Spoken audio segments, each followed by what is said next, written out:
Dude, I'm so pumped to see this guy Fuego getting the fucking TV time he's getting, man. I love it. Nah, man, and that's funny how it's coming full circle because that's oh shit, he's waiting. My bad. As we talk about him, he comes in. Let me stop this music real quick. Who, Fuego? No. Oh, my new boss. There he is. Dumbass. My new boss. That's Look, I mean, if you text him, he probably would. But Right. Can y'all hear me? We can hear you loud and clear. Yes, sir.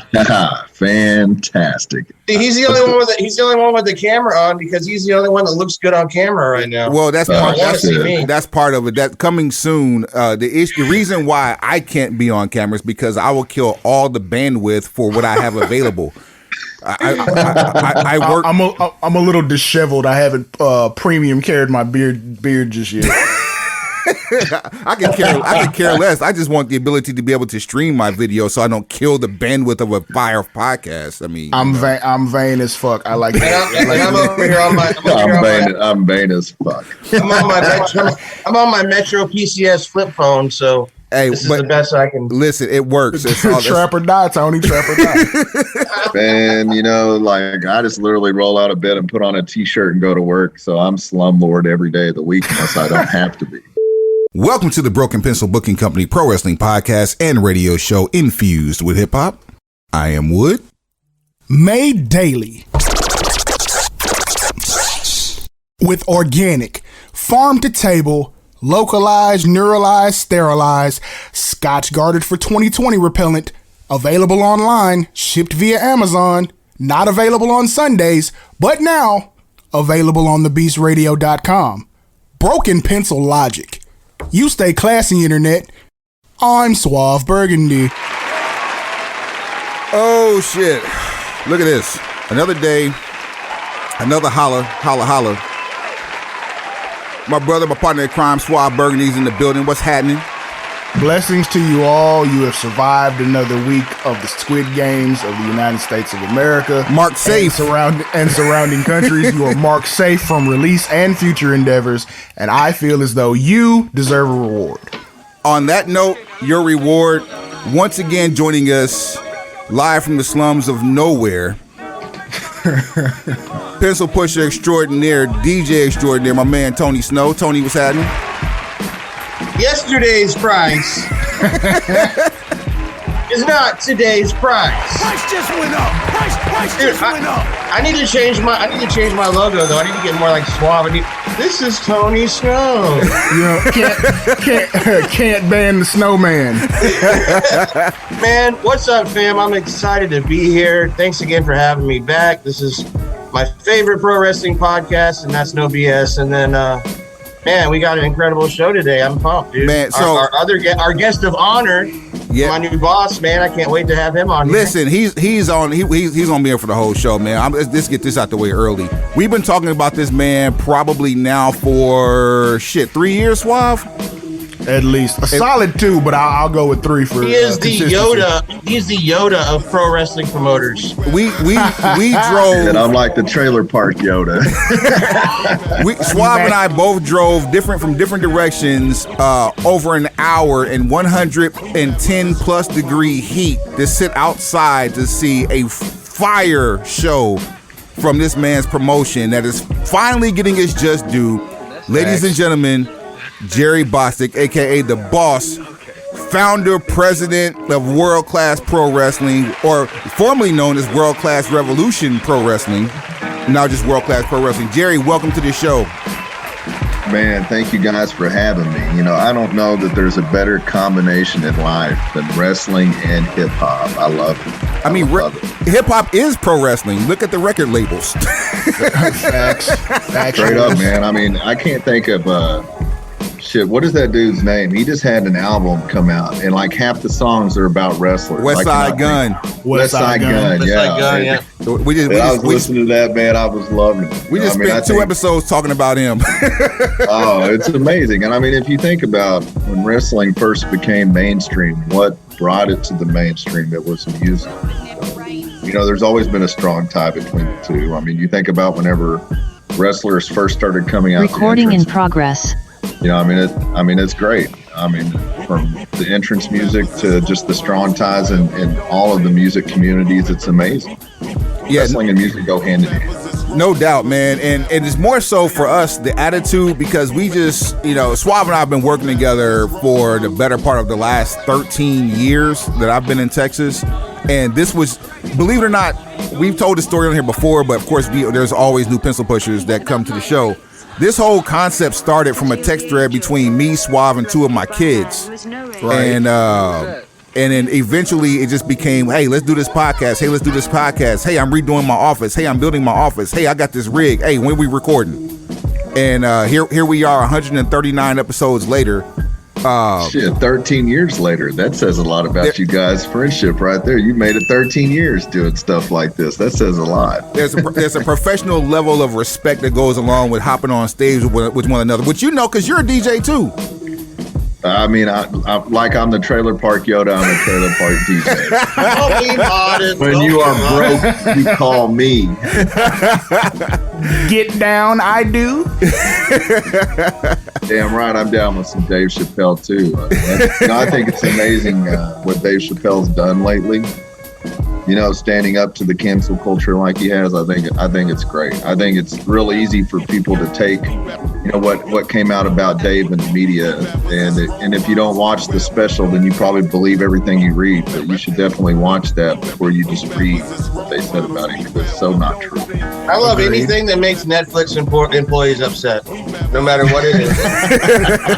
They have such a cushy life. They got no problems.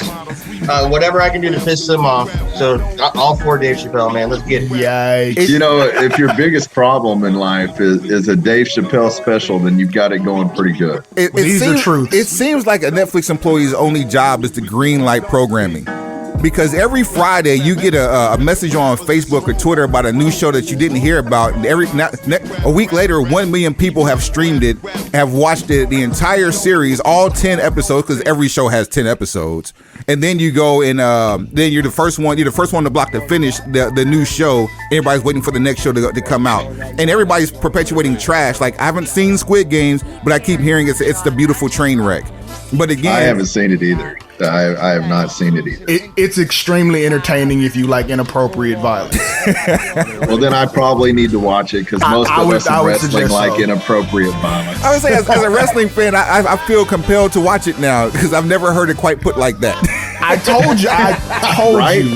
I told you. It has all the implications of what we've known and love about wrestling, and then there's the gratuitous violence. You have to indulge. So do you guys always have music playing in the background? Always. I think that's great. If I would have known that, I would have made a request. I would have wanted No Limit playing in the background. So here's the shout out to my boy and fellow wrestling promoter Master P. Indeed. Here's the thing. So the reason why we have certain things playing, like for instance, this is Alchemist playing right here. We have permission verbally from some of our favorites. Alchemist among those, Marco Polo and M. Slago were the first to give us permission to use there. So the stuff that we play, we have permission to use and not get canceled. Music. CG, shouts out to CG. Yeah.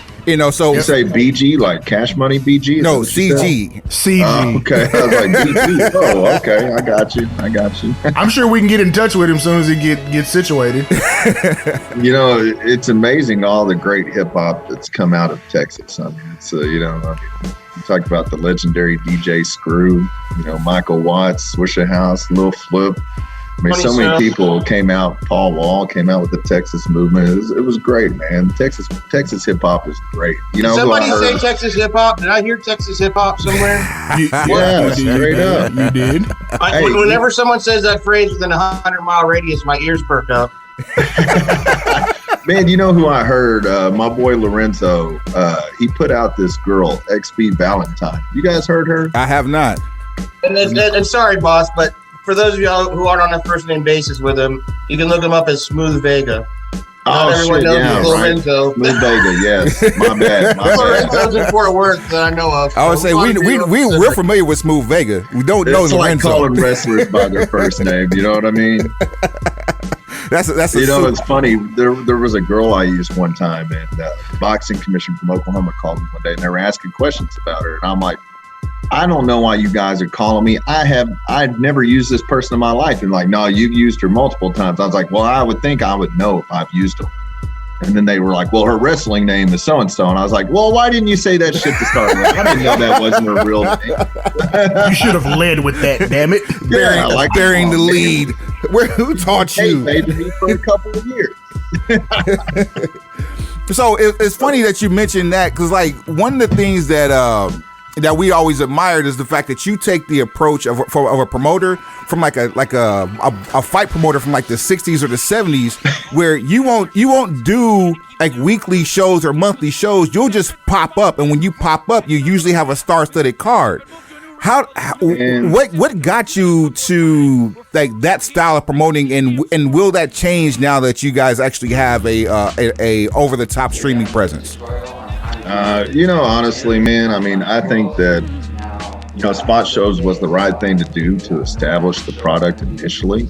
I think it comes with some setbacks as well. When you're going into new markets constantly, yeah, you're getting the word out, but it's going to take you a minute to establish yourself in each one of these markets. And so, we came out, our plan this time around, we're still going to do those crazy spot shows here and there, wherever I've always been like, I'm gonna go where I want to go. And, that's rubbed some people the wrong way over the years, and it's never been to disrespect anybody, but the wrestling territories died, they're gone. There is no such thing. And, I support anybody. They come to my hometown, like, all right, that's cool. Good luck. And I think it should be that way. There should be more support amongst each other, especially promoter wise, than there is. And it always cracks me up. People are like, oh man, like, your competition so-and-so and so-and-so. I'm like, you're out of your mind. Like, there is no competition. Like, I mean, that is silliness. Unless you're running against somebody in the same town on the same day, they are not your competition. And if you think they are, then you need to take a crash course on what you're doing, because it's not. This is just a breath of fresh air, man. Can we have more wrestling promoters like this, please? Like, I mean, it's the truth. Y'all see why I'm excited to work with this man? Like, come on, dude. Like, promoters are so paranoid nowadays. It's like, if someone's running anywhere near me, they're my competition. We got to put them out of business. Well, my only enemy is myself, man. Well, it's deeper than that. They're like, oh, they did this to us on purpose. Like, I've had people say that to me, and it's like, man, I'm not trying to slight you, but I don't even know who you are. Like, I mean, we're talking like like first class relationship building. Dr. Bostic's views and mine are gonna align just fine. Like, we're gonna get along great. But I mean, in the same respect, they're like, well, I don't know you either. And I'm like, I know. So why do we have a problem? You don't even know me. Like, get to know me. And then if you still want to have a problem, we can have a problem. But, my thing is, you should be helping people. And if you guys, if you look at my social media, a lot of times I will share other companies' flyers because, like I said, there is no competition. And I think AEW did a great thing by what they're doing by opening so many doors of working with other promotions, because they're showing even on a high level that it's okay. And if it's okay on that level, then how the hell is it not okay on our level? I mean, truth be told, Jerry, I mean, you can beat your own chest on this one. Some of the cards that you put together and just the relationships that you built with some of these superstars over the years will rival rosters of AEW at any given point in time. So I honestly say that you might be the blueprint for what AEW was trying to build, and just because you've had some of those talents on some of your cards, and even some of the talent now are still represented on some of your cards. I mean, I appreciate the compliment. I don't think I was probably I don't think I was even an afterthought for them or from them. Oh, dare to be surprised in the internet era. You are surprised sometimes. Obviously, they know about you to a certain extent.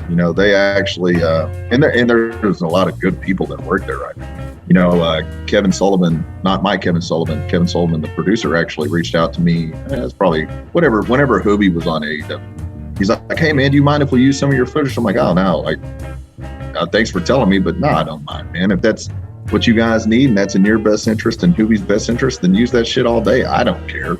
And I mean, really, that's how it should be. I had I work with Hannibal, and he put out a tweet that referred to us as WCPW. And some indie dude from Chicago apparently trademarked that. Windy City Pro Wrestling. It wasn't even intentional. And he reaches out and he's like, "Hey man, I got that trademarked." And I was like, "Oh, you big timing me, huh?" I was like, "Okay." I was like, "Man, look, we didn't mean no disrespect by it. We won't do it again. This is comical. Thanks for telling me." Let's keep it. I'm not gonna have no problems with you, and I'm not gonna pick fights with you. But you come at me in some whack manner, then I'll tell you. I'll tell you to your face. I'm not going to talk about you on my keyboard, and I'm not going to go behind your back. I'll tell you to your face. It's pretty ballsy that somebody so even though Chicago is a bigger market per se, it's a smaller market for professional wrestling. How can somebody from that far away try to high cap on you in a bigger market with higher visibility? It doesn't make any sense. Like you said, man. There's no competition, and then you do things like that. There goes your help. Yeah, I probably could have been more diplomatic about it than I was, and I wasn't. Why would you be though? But it's comical. It's comical. You know what I mean? And I think it's great that AEW's done that because they're setting a benchmark that shows that you really have nothing to gripe about, and you really have no reason to put down other promotions and other talent. And it's funny because I was talking to somebody about Sting the other day. I said, whenever you work with Sting one time, after you meet Sting and you work with Sting, you leave that thinking, how in the hell could any promoter or any talent on any level have any sense of entitlement or have an attitude towards anybody? Because this dude that's done all this stuff, he's one of the most humble and genuine people you would ever meet. So if he's not like that, then you don't have the right to be that way. Man. And I think that more people should have that. Like, hey guys, if you're listening, promoters, y'all should book Sting so then you know from how we should all act. Wow. Straight up, man. It's funny though, because for real, if Sting doesn't act like that, what entitles you to act like that? Too many of them are too broke to bring in Sting, though. They be bringing in the NWO Sting or some shit. Hey, man, props to him, too, man. Somebody actually, I made that post about Sting the other day. Somebody actually posted NWO Sting, and I got a good laugh out of it. I was like, damn, that would be funny. Bringing NWO Sting. And, but a lot of people would get mad, rightfully so, and, but it would still be comical. You'd have to get Big Sting in just to smooth it over, just in order to pull that off. But you would almost have to have NWO Sting come out, everybody get mad, and then real Sting come out and lay him out one more time and take it home. That probably would be really good. Yeah, we're doing booking. Watch us in February, y'all. We'll be there. Yeah. Don't be putting ideas in my head, fellas, because I like some random shit. That's how we work here. That's what we do. So obviously you do. We saw the Kyle Hawk match. You like random shit. I don't talk about anything before I go out there. Everything that I do is on the fly. And I've always been one to think, and I'm not always right either. I'll be the first one to tell you, I've made a lot of mistakes. I make mistakes every day. My opinions aren't always right. My views aren't always right. But guess what? In America, we're supposed to all be entitled to that shit. Right now, it seems like people forget that you can't have different opinions, but the world would be a really boring place if you did all have the same opinions. Dude, I gotta ask you though. I've been dying to ask you, and I wanted to wait until we had a public forum instead of just messaging you. Oh, that's great. Do it publicly, bro. What was it like to get back in the ring, man, at the Cotillion? Because I haven't seen the video yet, but from what I've heard and from all the pictures and everything, you looked in great shape. They said you hadn't missed a beat. What was it like to get back in front of people? It was weird, man. I never thought. And obviously, there's people wrestling at an older age than me. Sting's one of them, and he's looking great right now. But, I never envisioned myself physically wrestling at the age of 40. And, it was nice. Eric Embry gave me about a month's notice, so I was able to go to the gym for a month. And, I've been in there ever since. I'm a habitual person, so if I make going to the gym a habit, I'm going to go. And, but I don't go train for wrestling anymore, I think initially when I got started, my dream was to be a wrestler, but I think it's important for people to realize, if you want to be in the wrestling business, that's great. There's a bus. You can go have a seat on that bus. There's a seat on the bus for almost anybody with the right attitude and the right heart to be on that bus. There's a seat for everybody, but the seat on the bus may not be the seat that you want it to be. And, my seat I wanted to be as a wrestler, but it was not meant to be. It was, I was meant to be a promoter, and that's fine. You had to be willing to accept your seat on that bus. And, whenever we had our first, it was our second big show, Rise of the Revolution in Shawnee, Oklahoma at the Fire Lake Arena. I remember having about 15 minutes to get dressed. And as we're walking out there saying, okay, hey, this is the start, this is the finish, let's go. And at that point, it really made me realize I was going to have to choose either myself or the company. And, obviously I chose the company because I don't wrestle very much anymore. And, I'm okay with it. I never felt slighted by it. And, I think by the time my story's said and done, the actual wrestling part is a small part of it. But, I still enjoy it. It was great to be back out there. I love performing in front of the fans and spending time with the fans. And so I'm sure I'll be back in there a few more times. Who knows how. Man, well, we're looking forward to. I do know that speaking of like random and pulling things out, you're resurrecting one of the staples here in Texas for the holidays, Christmas Star Wars. You're bringing back, and it's tough when you take on stuff like that. It was tough taking on the world class name, which was not my idea originally. It was Marshall Von Erich's. Because whenever we first got television, it was funny. We picked up our first TV station, and we didn't have a TV show. They called. It was NBC out of Missouri. The guy calls. He's like, "Hey, man, I've seen your stuff and I like it. And we had a wrestling company on TV, and they went out of business, and we want to replace them with your show." And I was like, "Well, I appreciate that, but I don't have a TV show." They had just been watching YouTube footage, and the guy was like, "Well, it's like," he just kept going. He's like, "It's every Saturday following Saturday Night Live." And I was like, "I'll take it." And he's like, "Well, when can you get me the show?" I was like, "Well, now we're back to the problem that I don't have a show." I was like, give me a month and I'll figure it out. And, in that month, I watched a lot of videos, read a lot of articles, and I went and sat with Jim Ross as much as I could within that month with my little notepad. And it's funny. I still have my notepads. I still use those all the time. And I just sat there with my little notepad and would listen and write everything he told me on how to construct a TV program. And, JR was very instrumental in my success in so many ways. And, at that time, and in fact, he would put us over on his podcast, and he'd always make fun of the Imperial Wrestling Revolution name because it was so long. And so when we got TV, we decided we wanted to change it. Marshall came up with that idea. I was like, "Oh man, I don't know. We're gonna have to ask your dad." Like, we can't do that without asking your dad, man. Like, that's not right. And Kevin was wholeheartedly behind it. And so that's when we made the change. And when you make a change like that, having the world class name is tough, because you're always going to have the haters that, you're going to have the haters that compare it to the original, and it's not the original. We try our best to honor the original company, but it's not the same. And then you also have the people that are, they're always going to have these high expectations. Like sometimes, I think really it's a reflection of society in a lot of ways. Sometimes it's like something is never enough. It's like, for example, the show in December has so many talented people on it, and people are still like, "Well, what about this person? Or what about that person?" It's like, come on, guys, can't give it to you all at once. Yeah, like nothing's ever enough.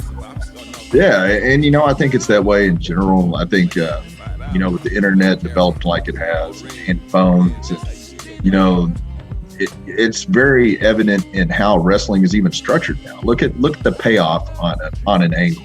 A payoff on an angle is typically a month or two. It used to be like it would take 6 months to a year for an angle to roll out. Yep. So it's like just people's watching habits in general have changed, and it amazes me almost every day. Just there are certain watching habits. And I think, if you want to be successful in wrestling, music, or anything, you have to be a student of the game, and you have to be able to listen, learn, and evolve.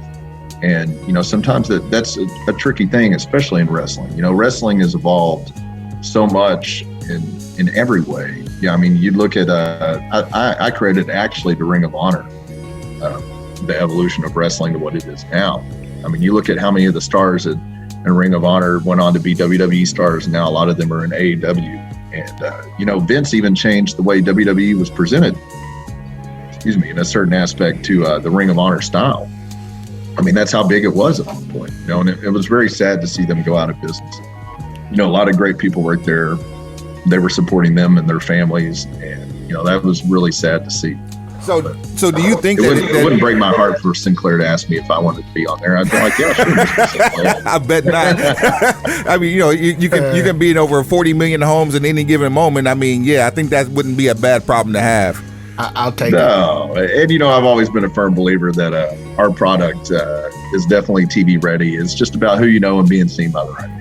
So do you think that that we have seen the last of Ring of Honor? I mean, of course, like, writing's on the wall, but optimistically, you don't want to see that many people go left without, you know, a paycheck. So do you, that mean, and naturally, Joe Koff has gone public and saying that the it's a reset and that we'll see them back again WrestleMania weekend. Do you think that we will see a reset and a rebrand? And if so, like, what would that look like? And if not, like, what's next? Man, I don't know. I hope that they do come back. I don't think sometimes people realize, and it's very evident when it comes to WWE and AEW more than anybody else, obviously. I feel like people are like, oh man, like, you can't be fans of both. No, you sure can. And you don't want either one of them to feel like, you don't want any company to feel like that. The more companies that are thriving, the better wrestling is for all of us. Right. And you know, like, a reboot with them, I think it was probably needed. I think Ring of Honor peaked in 2018. And it was funny because I remember having this conversation with Raphael Morphy, who is AEW's tour director at the time. He was JR's assistant. We were talking about it, and he asked me what I thought about it. And I said, honestly, if it was me, and this was right around whatever WrestleMania was in New Orleans at that time. 34. I said, I don't even know what number they're on now. As sad as that is. But, you know, I remember saying, you know, if it was me, I would tell everybody in the company, get on the bus, get in your seat right now, and let's go. And, you know, they didn't do that, oddly enough. They financed the first All In. And, you know, I've heard on good authority, you know, they actually went to Joe Kopp and offered them kind of AEW before it was AEW, and they didn't want to do it. And so I think, there's a lot of missed opportunities. You know, whenever you had Cody and the Young Bucks, you knew they weren't going to stay long term. There's your chance when you have all these eyeballs on you to create new stars, but they didn't. And I think, you know, unfortunately, they paid for that. And whenever the luster wore off of the product and people didn't necessarily want to watch it, I think New Japan is in the same boat. You know, it's heartbreaking to see a promotion like that come to the area and do so poorly. Because man. And it was bad. You know, from the pictures I saw, it was really bad. And that's sad. And one of the biggest stars at that time was someone who was homegrown from Texas, and it was heartbreaking to see that kind of reaction or that kind of turnout for a hometown hero in a venue that size. Like, yeah, you know, you got to be. I think, and obviously, I mean, they probably know more than me. They're on a different level than I am, but I think that you have to be smart in your booking of venues, and you know, you shouldn't be booking the Curtis Colwell Center and trying to follow AEW. Because right now, it's not going to turn out well. And, you know, it's no different than them running American Airlines. Like, why in the world would you run American Airlines? And I'm sure it was linked to Mark Cuban at the time. Oh, definitely. So why would you run that venue when you can't fill it respectfully? And even that underwhelmed. Like, that was I was completely floored by the turnout too. Like because we were anticipating to be there in attendance and saw that, you know, because we thought it was going to be a sellout. And first time New Japan's ever hit American soil in Texas, and because everything always is bigger in Texas. Wrestling, the history in Texas wrestling goes back, you know, a century. And, you know, you have fans that span generations at any given show, and they got virtually nobody in there on a live televised broadcast. But then you're also going head up with a UFC pay-per-view the same night too. It was bad. Yeah, it was bad for the business, but not bad overall. I mean, they tried it and we learned, but we also got some very good product that night too. I won't forget the product that we saw there. Yeah, it's not a knock on their product at all. But you would think too, after the American Airlines debacle, that maybe you shouldn't run a venue like that. And then they get a Curtis Colwell, and it's like, obviously you guys didn't learn your lesson. And don't get me wrong, I've ran shows that have bombed too, so you know, it's not. I'm not knocking. Boss, we got an agenda for the rest of the show. You planning we're gonna stick around and kind of help us go through some of this nonsense, because this we're about to dig deep here. Oh yeah, man, I'm down with you guys, man. If I'm on it, I'm on it. Bet. I don't give a shit what we cover. I'm down with all of it. Right on, man. We love perspective. Before we get to that, how different do you think AEW looks today if KOF takes that offer? Man, I think AEW is evolving on their own. I think, I don't know, to me, AEW, I think initially was going to be a place for new stars to be built. And it was needed, I think, definitely an alternative was needed in general. But I think slowly, well now, quickly, they're becoming a newer version of WCW. And at least in the organizational aspect of it. Product-wise, I think if it was a Ring of Honor product, it definitely would be more serious, because there's, to me, it's like watching a entertainment variety hour when you watch AEW. You never know what you're going to see. And I don't say that in a bad sense. Honestly, out of the wrestling I do watch, I think AEW is the most entertaining thing on, but I'm not sure that I watch it for all of the right reasons. I'm easily amused and I like cheap laughs, so I'm not sure I'm watching it for the right reasons. Right. You sound like me. That might. I don't know if that's like an age thing, because you and I are really close in age, and that's usually. I watch for fuck ups. I don't. Yeah, and they have a lot of those. Yeah, and I don't watch. And I don't mean that in the sense like I want to see people get hurt or get injured or anything like that. Like I watch so I can laugh and criticize the bad, and of course, if anything that's good, I appreciate, because we've talked ad nauseum about the whole Suzuki versus Danielson match. There's not much that goes wrong, but when you find something that goes wrong, oh boy, like we're all over it. I've been blessed with being able to flip the switch, and I can watch any show that comes on like a fan and not even think about the work aspect, the promoting aspect. Like I can literally just watch it and get into it. And, that's always been, to me, I think a real blessing to be able to do that. So I can just watch it and not even think about world class or what I would do or any of that. That's a GOAT level skill. Man. Oh yeah. Man, they have some really entertaining stuff, but whenever we started doing like movie crossover type things, we did like the Dallas crossover, we did Smokey and the Bandit, Smallville, Wizard of Oz.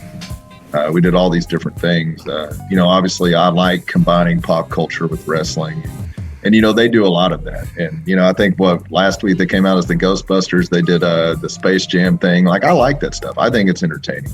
Yeah, you had so many characters from the 80s show up on TV. We hadn't seen that many characters on a non-WWE program from the 80s in like forever. Possibly since WCW in the 90s. It was the last time we saw that many characters from the 80s, and that was very entertaining. And even the fact that how they tied up Brandon Cutler, a la what was the movie Trading Places. They tied him up while Trading Places, and no one caught that aspect of it. So another 80s character reference there. Trading Places, that's a good movie. Yeah, man. You gotta dig deep, especially when you're dealing with people that have a high IQ on pop culture. You gotta dig deep sometimes to figure out what exactly you're dealing with. Otherwise, you're just not gonna get it. You're just gonna fly right over your head. Yeah, and it's a tricky landscape to blend those things. I remember when we did the Southport thing, we were really worried at one point, like, how is this going to come across? Like, we had no idea at the time. And I remember when I got the finished product, I watched it and I was blown away. I was like, oh my God, this is good. Didn't that go across 2 or 3 different shows, like, or 2 or 3 venues over like 2 or 3 nights? Yeah, well, we filmed it all in one day, which, later on, it was all at the actual ranch. We filmed everything like in the actual house. At South Fork Ranch, that we filmed the show in their ballroom. And, we're actually looking at going back there. Wait, hold on. Don't jump over that, Jerry. Hold on. You said you filmed the show in their ballroom at South Fork Ranch. You put a 20 by 20 ring inside of a ballroom and put people in there to watch a wrestling event inside a ranch, inside of a ballroom of a house in Texas. The ballroom is actually a totally separate structure. Okay. That property is over 300 acres. Yeah, that's a wrestling vacation resort. They actually started booking it out to where you can stay the night in that house and sleep in JR and Sue Ellen's bed and crazy stuff like that. But, we're actually looking into going back there 2022, probably, I'd say 3 to 4 times, and hopefully getting a 10 episode run of something totally different than our normal product. So we're actually looking into going back there. I was just there probably a couple months ago, taking a tour of it again to refresh my memory of where everything was located and getting clearance to where we can actually film on all the different parts of the property. So I really loved the South Fork thing. I remember giving it to Barry Bloom, who was he was JR's agent, but he was Hulk Hogan's agent, very well known. Yeah, I'm familiar with Barry Bloom. Yeah, JR told me, he's like, when you have something you want me to send to him, let me know. So I gave that to him, and he sent it to me, and he called, and he goes, how in the hell did you come up with this? And I was like, man, I know you're probably expecting a profound answer, but I was actually just staying with the Von Erichs in Hawaii, and I was trying to show him a picture on my phone, and I clicked on the wrong thing, and it was my tour of South Fork. And I used to love the old show, Dallas. And I just said, we should do a show there. We should do the wrestling version of Who Shot JR? The only problem is JR didn't want to get shot. Right. He told me verbatim, I'm not doing that hokey shit. I didn't like doing it when I was with Vince, and you pay me a lot less than he does. And he was on the money about everything. So I could not argue. And I remember we showed up that day not knowing what we were going to do. And, John Morrison is one of my favorite human beings. Working with and just personally, and so creative. Especially, I think when people are really in touch with themselves, if you let them take the ball and run with it, sometimes you get some really special stuff. John actually came up with the concept of the show, and we filmed it all in one day. And Barry was he was blown away. He was like, he goes, how many times does WWE try to blend Hollywood and wrestling? And I was like, a lot. And he's like, well, what do you think when they do it? And I said, it's usually awful. And he goes, I agree. And he goes, and what you've done is brilliant. And I was like, oh, wow. Thank you. And he was like, how many days did it take you to film it? I was like, 1. And he's like, what? And he goes, what production company did you use? And I was like, we don't have one. We had a bunch of guys with mismatched cameras that just care. He was blown away by the whole thing. And he was like, so you did all this in one day with your own people? And I was like, yes. And, he really enjoyed the product. At the time, our social media following wasn't high enough for us to take it and get what I thought it was worth. So we just didn't do anything with it. And, we've sat on that tape library this whole time until I recently made the deal with CG TV to license the rights of our old product to them. And they're a brand new streaming service that came out around November. And, to my knowledge, it was probably one of the largest independent wrestling deals of all time. And, I hope it does really well for them. And I appreciate the deal they made with me. And I think, honestly, that there's going to be more to come from that. Yeah, just having an over-the-top presence for it's beyond super original. This is more of like a like an occult following that you have, simply because the shows are irregular, but it's going to work for you. And having that production mindset that you had and the way that you promote, it's going to actually help in this type of society more so, or this type of environment rather, more than any other, that you have a bingeable product that you can do 10 episodes on and not be burned out, and still have people that are ready to shoot a possible season 2 when that time rolls around. Yeah, I think, man, people, I think, you binge watch that product and, you're going down this wrestling hole and you're like, oh, this is cool. Then you come across the South Fork episode. You're like, what is this? Then you go back to regular wrestling. Then you show up on the Wizard of Oz like, what? 9 hours later, you're still, trying to figure out characters and you've gotten invested into certain storylines. Yeah, I just watched this crazy, weird wrestling Wizard of Oz. And Jake the Snake was the wizard. Psycho Sid is the roller of world class. Like, what is this? But I just think that, man, you should never limit yourself creatively, no matter what you're doing. You got to believe in yourself and your product. And if you don't, then nobody else will. Jewel dropped right there. Yo, Snow, you there? Didn't want to interrupt the boss. He had a good thing going there. So he's gonna stick around and actually do the show with us. But I did have to ask you a question too, though. You You had some history with ROH, man. You've done some production for them. You've been on the road with them. Like, so what are your feelings on the supposed quote unquote final battle that's coming up next month? Like, I told you that I didn't see this whole thing coming for a while. I'd be lying. Because I was there when I started working with Ring of Honor. It was right after the Young Bucks and the Bullet Club started their whole big Ring of Honor invasion, you know? And they were one of the reasons I started working there. I met Nick and Matt when they were wrestling for Juggalo Championship Wrestling at the Gathering of the Juggalos years ago. That's where I first met the Bucks, and we've been cool since then. So when they came over to Ring of Honor, I hit them up, and they put me in touch with a guy named Gary Juster, who to this day is still a really good friend. And this guy, man, he's arguably one of the most influential executives in the history of wrestling, but he doesn't act like it. Tony, for the people that don't know, a lot of people won't know that name. Give a little bit of background. Where he came from. Yeah, he worked for everyone. He worked for WCW, he worked for Eric Bischoff and Ted Turner.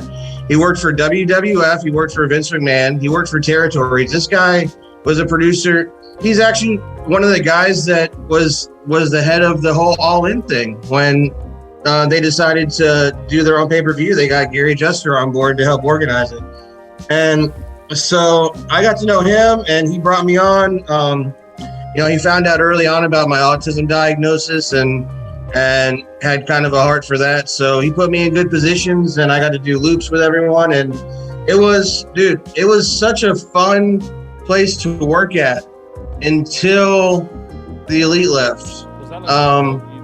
When they left, it kind of put a sour taste in everyone's mouth that stayed behind, honestly, because they'd been around for a while. The shows were selling out with them on board.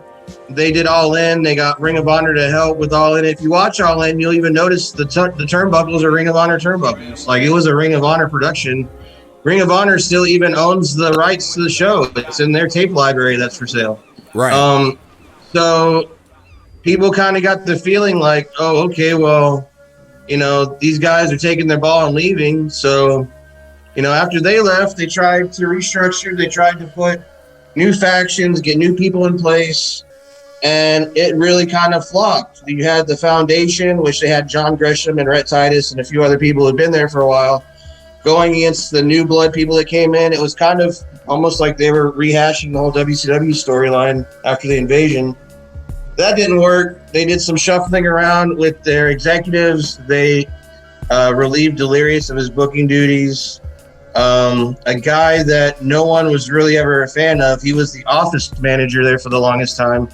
Became basically the CEO of the company, and not really big into wrestling history. Not really.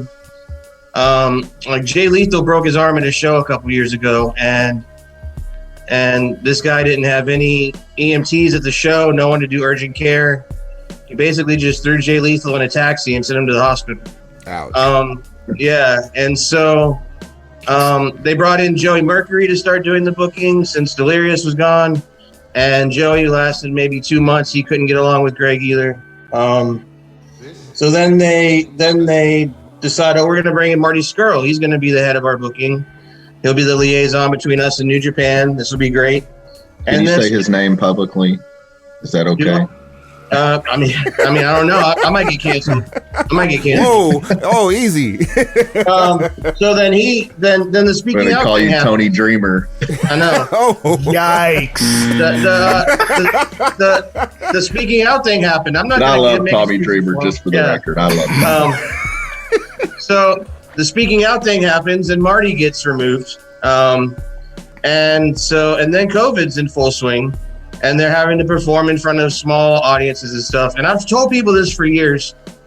Sinclair Media, who's been, they've been budgeting, or I guess they've been funding Ring of Honor since after the Access TV days, I guess, when Jim Cornette left and they left Access TV and Sinclair brought him on. Sinclair has so much more money than Vince McMahon does. They're worth so much more than him, but they didn't put the emphasis on pro wrestling. It was They did not do Ring of Honor one favor. They hindered them.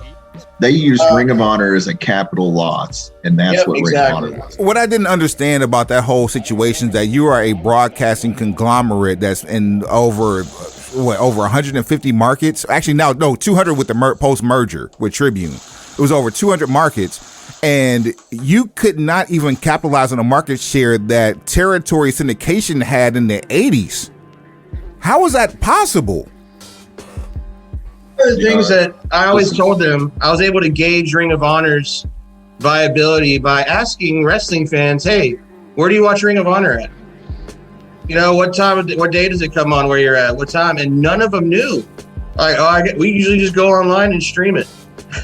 Yeah, Yep. you know, I think you have to be careful too. It's tough this day and age, and we kind of made a similar mistake whenever we first started doing TV. You know, I think didn't you have to be an honor member, honor club or something like that to watch the show? Yeah. Like you still have to have accessible product on free media. And, you know, and like in my area, I can even watch Ring of Honor if I wanted to, you know, because we just don't get that channel. Yeah, and I remember the first time I watched Ring of Honor, at the end of it, I was like, what in the hell did I just watch? It was like an hour of just wrestling. Like there was no entertainment. It was weird. And I was dumbfounded. Right. And you know, I think that's Tony touched on it. He's exactly right. I think whenever the Bucks and Cody left, I think they brought entertainment to that show, which took it to a different level. I don't think, and like I said, I could be wrong, I don't think a company can survive off wrestling without the entertainment aspect. If you wanted to watch wrestling without entertainment, you would watch UFC. Simple. Yeah, I mean, and even for a little while there, you had the entertainment factor there with people like John Jones and Daniel Cormier and look at their biggest fighters; they're all characters. Yeah, what's your boy, the Irishman? Conor McGregor. Yeah, perfect. UFC 268 is Saturday, and there's another character that's in the main event. Like even Khabib Nurmagomedov, whenever he comes back, he's a character. He tries to play himself down, but there's a reason why he was in the ring with Conor. Like when the octagon with Conor, like this, you don't just put ham and eggers in there with superstars and on a pay per view. Not ham and egger, man. RIP to Bobby Heenan. But like I really hope that honestly, this whole restructuring of them, I've looked at it in two different ways because I met a ton of friends at Ring of Honor, people that I still talk to on a daily basis, people I talk to on a weekly basis. And there's people that I wanted to get down to Texas to work with and promotions I work with down here, but have been exclusive. You know, guys like Flip Gordon, one of my best friends in the world, man. And now he's available. I want to get Flip Gordon down here. You know, there's all sorts of people. Vinny Vincent, Matt Taven. I want to get Matt Taven down here. There's so many I loved Flip Gordon. We had Flip Gordon a couple of years ago. Dude, my first ever show of yours I ever went to, my first ever IWR show was back then. And I saw Flip Gordon, Fuego, and Chandler Hopkins in a triple threat. And that match was amazing, boss. It was amazing. So much talent in that match. And, you know, like, I've wanted the Briscoes for so long. I sent them a message. I don't know if they got it. And I was like, look, come to Texas. I own world-class pro wrestling. I want to put you guys in there with the Von Erichs, and I want to see this match. Period. Man, that's a dream match on so many levels. That is a dream match for sure. And the Von Erichs. Oh my gosh. That is straight have the money. Briscoes wrestled? Have they wrestled for anyone else other than New Japan and Ring of Honor? Not that I know of. You could be the first. I mean, you guys would probably know more than me, but not that I know of. That'd be huge, man. That would be huge. And so, I've always wanted Jay Lethal too, and never been able to get him since he went to Ring of Honor. I hope that these guys are going to be able to get work other places. I've heard from the inside that what they're talking about is when they come back in April. Everyone in the company is set on when we come back, not if we come back. And they're bringing the talent back on a show-by-show compensation package. There's not going to be any more long-term contracts. It's going to be like PWG does. If they want to book you, you get booked for a show. And the only thing I'm worried about with that is long-term booking, because it's hard to book legitimate match storylines that make sense for like a month and a half, 2 month long championship book storyline when you're not sure if someone's going to be there, you know? I had a guy that watched our product, and I mean, he's an industry professional from the 80s. And, he was real quick to point out, like I could help you in a lot of ways. One of them being creative, because you don't have storylines. And I was like, boy, aren't you the genius of the day? Whenever you're running spot shows, like Tony just said, it is really hard to have storylines because you don't know who's going to be with you here and there, and you can't draw out a 6-month storyline because they could get signed, they could go somewhere else, yada yada yada. So they're thinking, boy, you really are a smart one, aren't you? But I mean, like I said, I hope that they come back. I hope that they come back better than they were before. I just like Boss said, I think they need to focus on the entertaining part. They need to get Delirious back in doing booking because he's really good at booking entertaining matches. And they need to go with what brought them to the dance. I mean, that's how they're going to get back to where they were. But in the meantime, I wish nothing but the best for them all, man. I really do. No doubt. Speaking of wish for the best, shout out to my boy, Ring of Honor superstar Danhausen. I love that dude too. I love double that leg break what over the weekend, man. Dude. So wait, a double leg break? Yeah, broke his tibia and fibia. He was shit. He was in. Damn, I didn't hear what happened to him. He was in the corner. Him and Warhorse were tagging against a couple of guys, and he was about to take a coast to coast from the guy. And this guy on the other team did the coast to coast and landed directly on Danhausen's leg. Oh, that's so painful. His tibia and fibula, so he's going to be out for a while.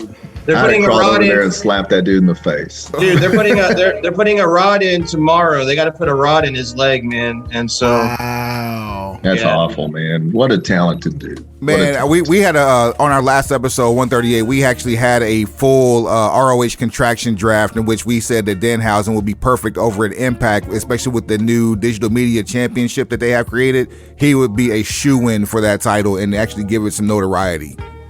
Is Impact still a company? Yes, owned by Anthem Media, and so there's still paychecks being thrown around there. They actually have a TV. Jordan Grace is their inaugural internet champion. Yeah, I saw it. I know they're still around. That was a subtle dig at Impact. I felt like it. I was feeling a little honored. Gotta be able to.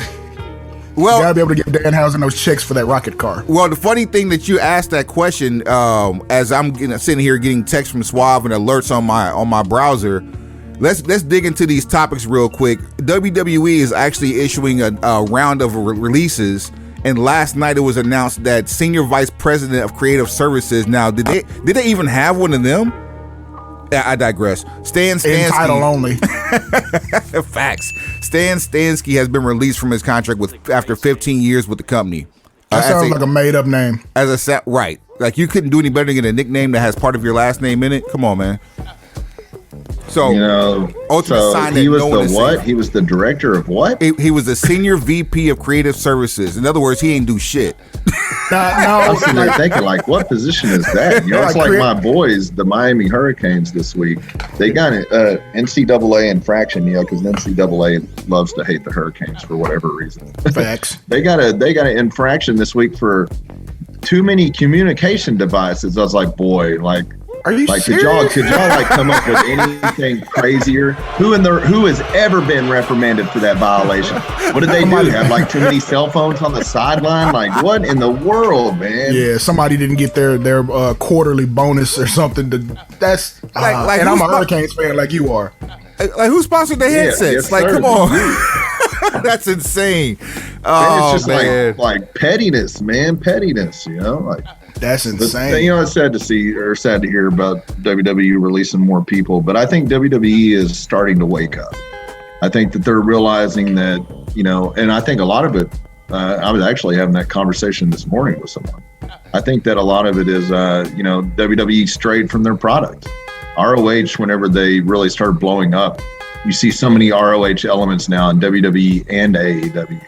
And I think that also hurt ROH on the back end because, that was their niche once upon a time. Well, then you have WWE, now AEW, adopting that same mentality, but mixing entertainment in with it, which Ring of Honor did not do that great of a job of. And so it kind of made their niche product not so much of a niche anymore. Man, have you heard any other news as far as any other releases so far, Swab, or no? No, that's all I saw. That they had unconfirmed names, but there might be a small number of potential releases coming today or before the end of the week. They better leave my boys Hit Row alone. I know that. Who's that? Look, they just got it. They better leave Hit Row alone. Dude, I am so tired though. If you're gonna release people, that's fine. People get fired every day, but give it a legitimate reason. Don't be sitting there after having like two of the most prosperous, profit-friendly years ever for your company, and then say you're cutting people because of budget cuts. But I mean, that's one reason why they are so profitable is because they're trimming a lot of the people that they're not really using or they don't have anything for. And in a sense, it sucks. But I think on the flip side of that, it's a good thing because maybe they can get picked up by Impact. I almost said Ring of Honor. Impact, AEW, New Japan, somebody that might use them properly. I think in a sense, I think it's a good thing. I think the company that benefits the most from these contractures are going to be well, actually not going to be, but will be MLW. With them getting the presence on Vice, they actually have the ability to actually sign more talent as long as the contract that they have benefits them financially as a company. They have the ability to sign more first-name talent and also sell more advertising to get that money back on the back end. When does it even come on? I'm still trying to figure that out. They release the people too. So we talked about that when they first got the deal. I haven't personally seen it because my work schedule is crazy, but it's a historic time for professional wrestling across the country. 12 noon Eastern time on Saturdays. Yeah, I had my DVR set up to record that, and it wasn't recording anything, so I don't really? Huh. And then they popped up on Thursdays here and there. So I'm perplexed. It's almost like Tony brought up about Ring of Honor. A lot of people didn't even know when that show was coming on, and it was different times and different places. It's hard to establish a presence whenever you don't know when to watch it. I mean, at one point here in Dallas, it was on 3 times per week on 3 different channels, and one of them was on cable.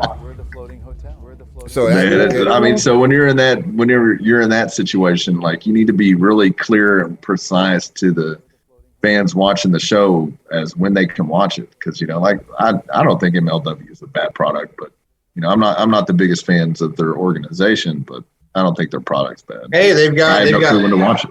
They've got world-class superstar Joseph Fatu, so hey, you can't be that bad. Jacob is my boy. Or Jacob Fatu, sorry, Joseph Samael is what I was thinking of. Jacob's my boy, man. We've known each other for about 5 years. Dude, I love that guy, man. I've had nothing but good experiences with him. He's hilarious, and he's incredible in the ring. And seeing him in October was the first time I'd seen him in 5 years. And, back then I knew he was a good dude. One night he thought he was saving my life. We had done this show for Rikishi's Territory League, and afterwards, he's like, "Hey, man, come down here and let's have some shots of Fireball." I was like, "Oh, I don't really do that, man." Just come on. So I don't even know how many shots we have. So then after that, we're sitting around drinking a bunch of Coors Light, which I don't like Coors Light either. So, but I mean, I'll drink beer, but I don't like that shit.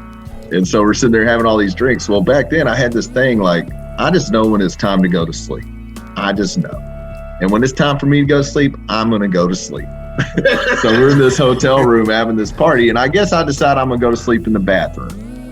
So I go to sleep in the bathroom, and the door was locked. Well, just based off what happens with wrestlers not responding, he had a good reason. I guess he thought something was wrong with me, and he was fixing to kick the door in to save my life. And one of my buddies that was with us, he was like, no, don't do this. Like he just does that. He gets tired and he goes to sleep. And thank God he didn't kick the door in, so we didn't have to pay for it. But he had great intentions. He was top. That's a solid stand-up dude, but that's hilarious. Even MLW's releasing people, man. Every company's releasing people hand over fist right now. The bottom line is you got to be smart about who you're carrying, because I think the pandemic has shown good and bad that you don't know what your profit. You may be profiting right now, but you don't know what's going to happen in the future. There's so much crazy stuff going on that you have to be smart. And when WWE hired that Nick Khan dude, he's notorious for making companies more profitable. And he just trimmed a lot of fat from the company. And then you got smaller companies like MLW, and maybe they don't have that money to keep shilling out to people. And plus, with a lot of new people on the market, maybe they got rid of people so they could go after some of them. Who knows? Well, I mean, and plus they're getting rid of. Remember a couple years ago when AEW started, a bunch of talents contracts were coming up, and WWE was handing out ridiculous money to some people. Facts. So they wouldn't get signed by AEW. And now some of those same people are getting released. Yep. Because at this point, I don't think Vince cares. More so keep them away from everybody else, so that way the attention doesn't go to them. But that bubble's bursting here really soon. Speaking of, we were talking about earlier contracts expiring next week, optimistically speaking, next month. Kyle O'Reilly's contract is rumored to expire. Roddy Strong, we waiting on you, fam. Where does he go? Where do we see him on Wednesday nights? Yeah, AEW, man. Yep. Best friends with Adam Cole. Best friends with Adam Cole, bro. AEW straight up. Yeah, another guy I met in Ring of Honor, and he and Kyle O'Reilly and Adam Cole were inseparable. They went everywhere together. They were like attached at the hip. So Adam Cole's in AEW. Kyle O'Reilly's going to AEW, man. I think 100% without a doubt. What was that, Suave? The AEW is going to have 3/4 of the Undisputed Era before New Year's. Yep. So I agree. So I think everybody wants that finally does happen because he should have a 30-day no compete versus the 90 because he's on NXT's roster. It's only a matter of time before we find out when Roddy's contract expires and if he's going to return, to go back with his cohorts, because that was the best faction in NXT history right there. At the same thing though, you got to just because all four of them are there doesn't mean they're going to work, because apparently there's a little heat between Bobby Fish and Adam Cole still. They haven't really spoken since Bobby showed up. And Bobby even mentioned it. He's like, yeah, we didn't really leave on good terms in NXT. So, I mean, let's address the elephant in the room. CM Punk showed up and Colt Cabana has been a mainstay over there. No one has addressed that issue yet. So that's only a matter of time before that's a pay-per-view match. Dude, I'm sure that Tony Khan sat both of them down in the same room and they said, still all right, don't get guys. along. Hold on, you guys are ahead of me. They're still not getting along. Well, no, they had that big big lawsuit. They this was last year. Man, at the end of the day, I've had my issues with talent, whatnot. And, so, I mean, there's people that don't like me like any other promoter, but at the end of the day, you can choose to remember the good times you shared with those people, or you can choose to hold this grudge and remember all the bullshit. And, Thank you. I think you have to get to that point where you're not that kind of person, man. I mean, because stressing yourself, being angry, holding grudges, that shit don't do no good. It progresses you zero. It ages you. On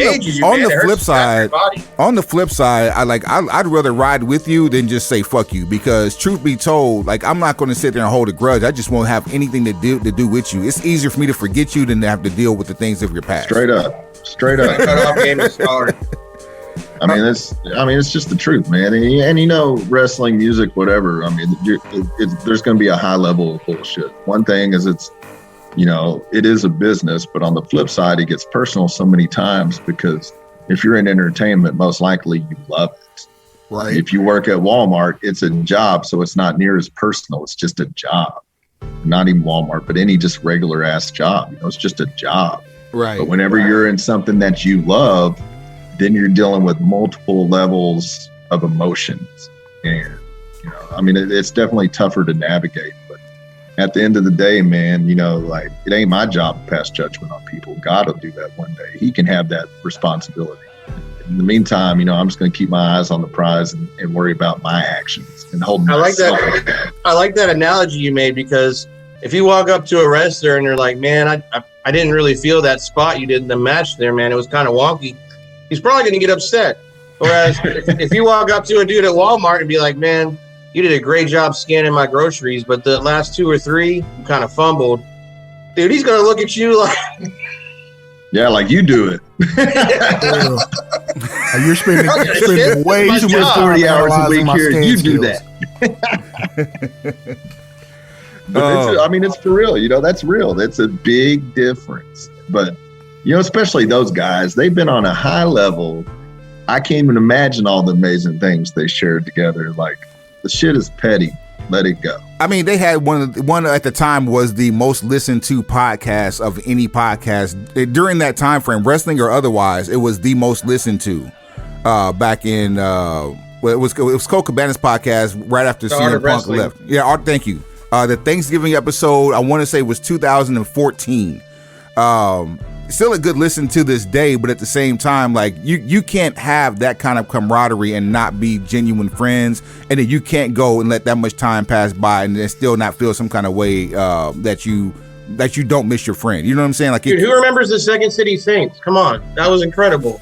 And then for a long time before they were in Ring of Honor, Colt and CM Punk traveled around the country doing the same match. Everyone wanted to see it. Everyone wanted to see Colt versus CM Punk. Dude, I was just talking to someone the other day because I work Sunday through Wednesday at Choctaw now. I work overnights. And whenever I told people I work in pro wrestling, they're like, man, someone needs to bring pro wrestling here to Choctaw, man. Bro, I told you that. Bro. Yeah, people have been saying that though, bro. Like, since I started there, like, man, we need wrestling here, man. Yeah. Man, they don't want to touch wrestling at Choctaw. Them dudes, I talked to them dudes. They ain't about it. Have you talked about... They ain't about it. Shout out to No Limit. Shout out to No Limit. I didn't even think about it. have y'all talked to Windstar at all? Oh, they laughed me out of the room 5 years ago. Really? Man. That lady didn't understand wrestling at all. Had no clue what wrestling was. She's like, oh, isn't that fake? I was sitting there thinking, yeah, you come try and we'll see how fake it is.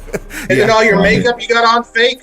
Yeah, I'm trying to fake gravity. There's very few things in wrestling that make me as mad as isn't that fake?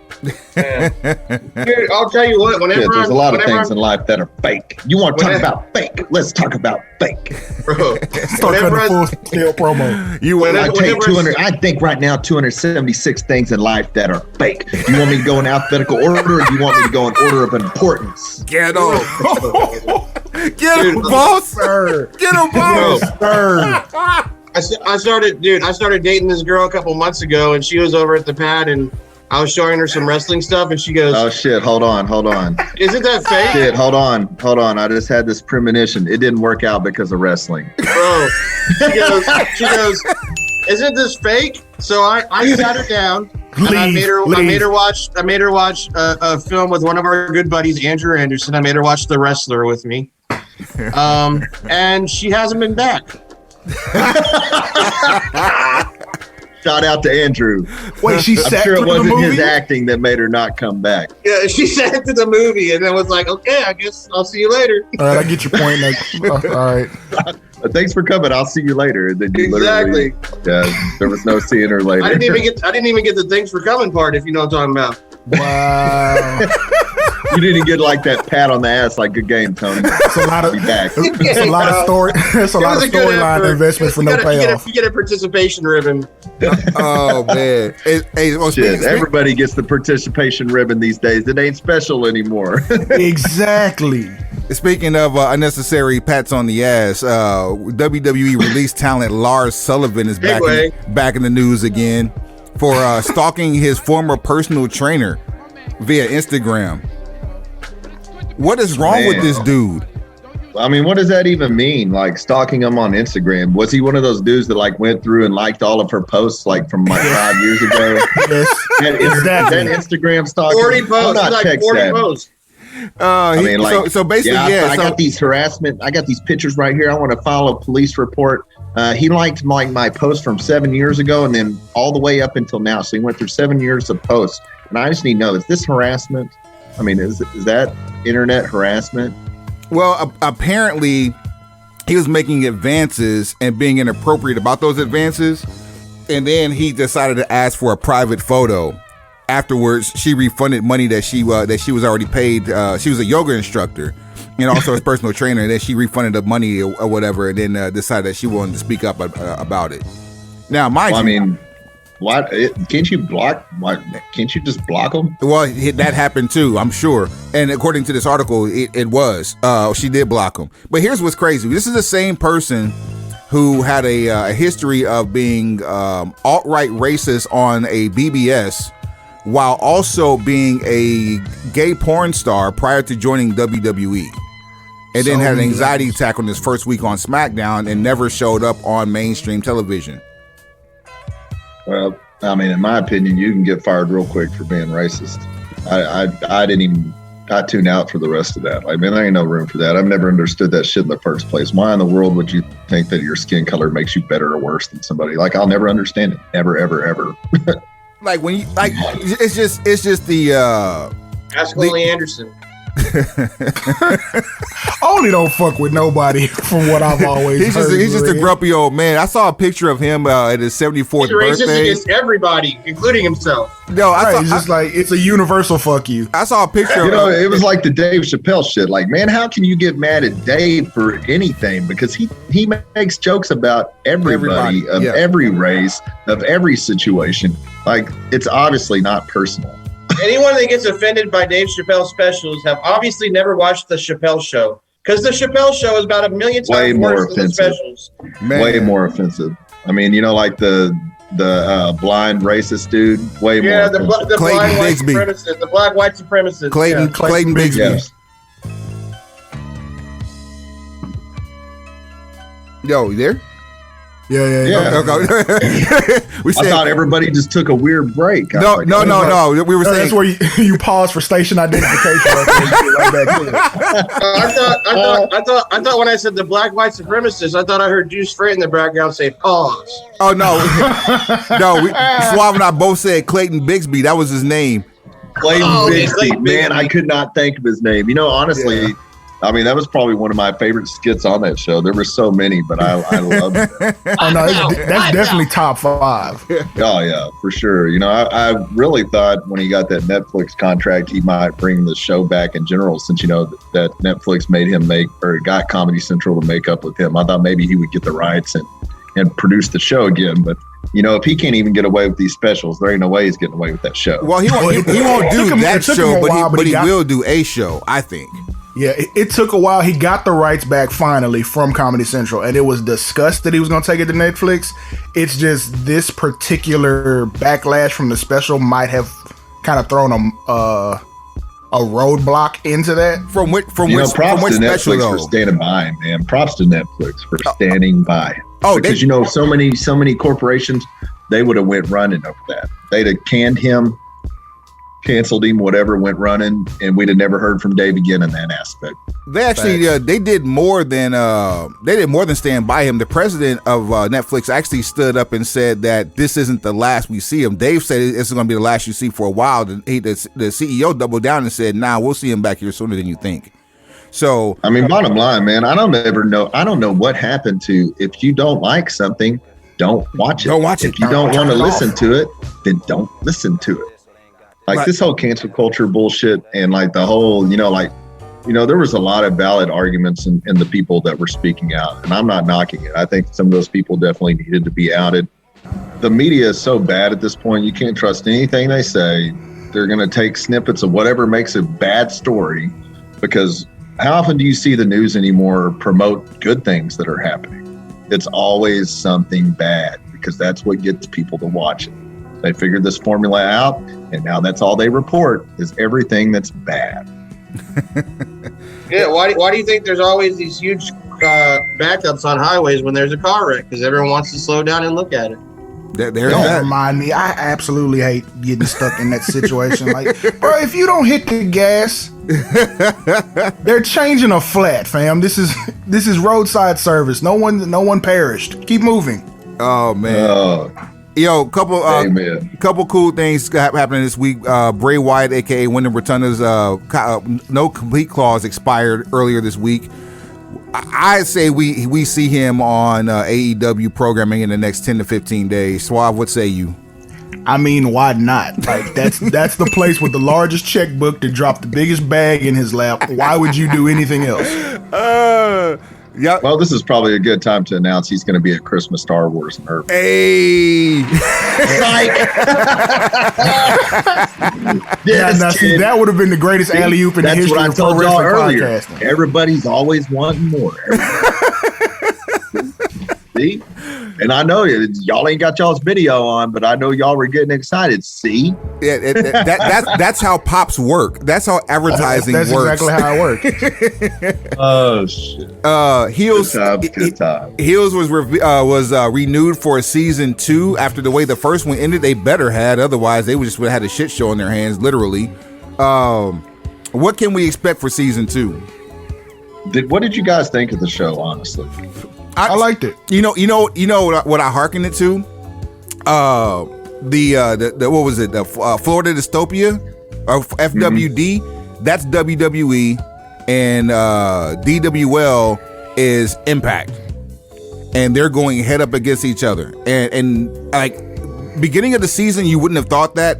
But it just looks like, you got this smaller dog and this bigger dog, and the bigger dog's trying to poach the smaller dog's talent because they can get them more notoriety.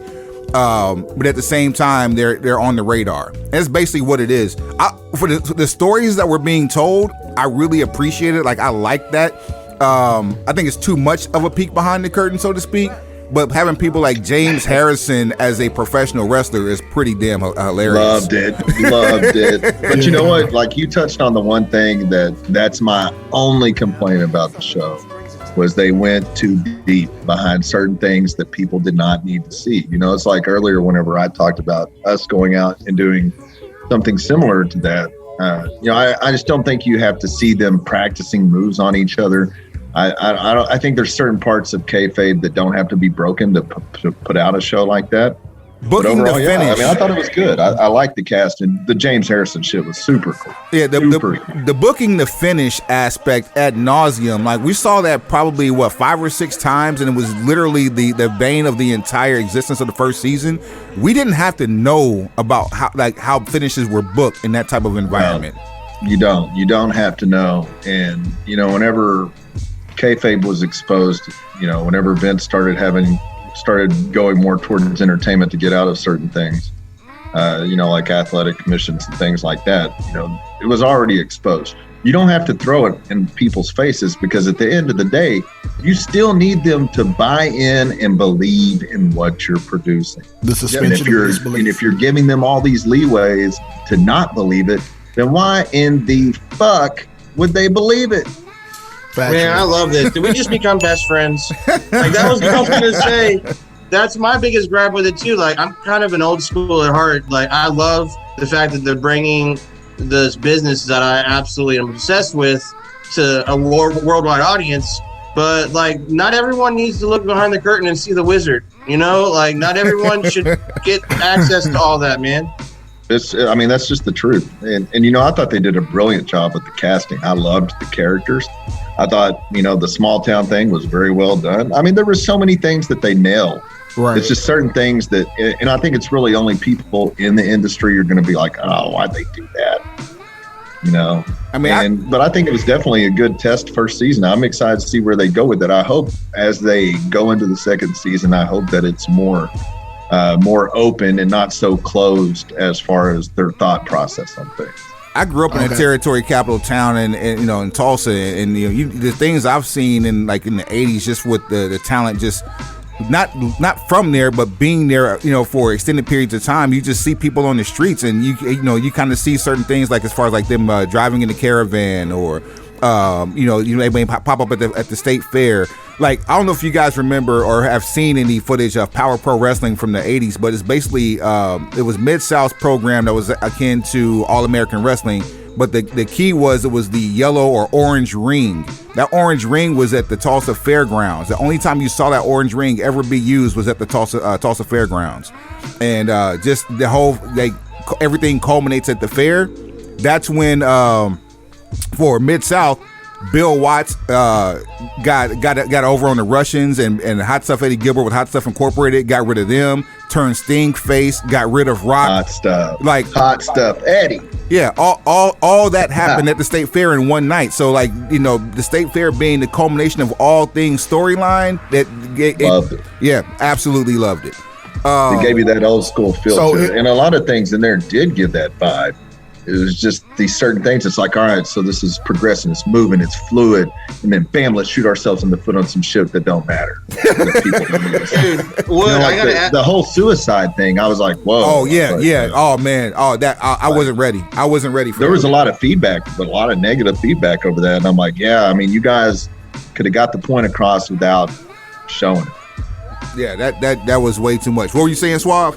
So, in the vein of going too deep as far as with the looks into the industry, have either of you gotten a chance to see Rose to the Top? And I'm interested to kind of know what you think about that show as far as how deep behind the curtain they go. You know, I got a good story for you. I booked Brandy once upon a time in Wichita. And, you know, oftentimes whenever we're producing TV and stuff, I don't have a lot of time to waste. And I did a private signing with Brandy. So we're in this private signing and I'm trying to get everybody's money situated for the show and stuff like that. And I can't figure out where I made this accounting mistake. I can't figure out. I keep going over this money. I cannot figure it out. And after the show, like she called me and she's like, Jerry, she goes, you accidentally overpaid me $1,000. And she's like, can you meet me in the lobby so I can get it back? And you know, like, I'll forever put that story over, because how many people in the industry would not have done it? Man, even if it were $10, it would just seem like a tip, and no one would even beg to talk to you about the difference. Right, you think it was a love offering. Like, good game, kid. Yeah. But you know what I mean? Like, Appreciate you. I think that speaks volumes about who she is as a person. I haven't really watched the show. I saw like a few minutes of it. What do you guys think about it? I think a lot of the flack that Cody is getting is because he's doing too much to show that he's all things to all people with AEW in this show. And they need to dial some of that back some. But even before, I don't know if you guys remember when he was on True TV, there was a show that had Deontay Wilder and his girl, Brandy and Cody, when they were in Impact, and it was just basically a peek behind the curtain of their lives as a couple that didn't go too deep into their, you know, what they did professionally. And Rose to the Top is an extension of that. But the problem is, like I said, you're seeing all these things that Cody does, and it's almost like Cody's doing this to get sympathy on his situation when he's putting himself in this situation. We don't need to see all that, and I think that's where a lot of the agita from the fans is coming from right now. What you think, Suave? It's a lot. I mean, I understand his point of view. He's like, he doesn't want to wrestle forever. He does have herniated disc in his back, so he's trying to make that play to move into the. Yeah, that's one of the things that gets revealed during the course of the show, that he's dealing with herniated disc. 4 of them. So Double damn. I feel like quadruple damn. Right. I feel like if AEW's audience really knew that was the issue, he wouldn't get so much heat or flack for trying to transition out. But because that's not communicated, it just looks like he's chasing the Hollywood carrot because he doesn't love wrestling. Like, no, he's damn near crippled. Man, you know, it's once again, it's so easy for people to pass judgment on people now. You know, like, right. I always use Cena as the example. You know, I'm not a huge Cena fan of what he does on screen, but you know, personally, that dude is solid, man. You know, Cena carried the ball longer than anybody ever has. Man, you know, consistently. Cena holds the record for Make-A-Wish visits. You know, Cena has done numerous acts of kindness for people in the industry, and a lot of times that gets overlooked just because it's not thrown in your face. And apparently the same thing with Cody on that show. You know, Cody's always been nice and respectful to me. I've never heard otherwise. And, you know, I heard that I guess there's some heat between him and the Young Bucks and Kenny and stuff like that. But it is easy to pass judgment when you don't know the full story. So it is nice that they revealed that, because I'm sure you guys are right. There's a lot of fans that are like, oh, he's leaving for Hollywood. Like, guess what, guys? Like, you don't always get the biggest paydays in wrestling. If you can go get a payday in Hollywood, then you should be happy for it. Right. It's the same thing like within rap. People feel like if you rap, if you've been on TV, you have this exorbitant amount of money, and don't realize that, like, no, there's a lot of different masters that get served in order to get paid, and certainly in order to get paid to where this is the only thing you do for a living. If you don't know the music industry, Google it. Listeners, Google it and see exactly how music contracts are structured before you assume everybody in music is made up. Which is part of the reason hip hop and wrestling are they're like kissing cousins at this point. Either that or go back and watch Wu-Tang and American Saga on Hulu. That'll learn you real quick. I'm only one episode deep in it. I forgot about it. Like it was really good, man. 'Cause I was never a huge Wu-Tang fan. You know what I mean? Don't get me wrong. I watched every episode of the No Limit Chronicles. Oh no, we got 20 episodes for you, man. Get locked in and get caught up. We'll talk about it. Quiz in the morning. This series will absolutely make you. It'll make you more appreciative of Wu-Tang. Like even if you don't become a full-fledged fan, like they live every underground rapper's life in that show. From starving artist to great deal gone or bad deal gone worse, like all of it. All of it. You know, I think they definitely, I think they did some things way ahead of their time. You know, like I remember in college,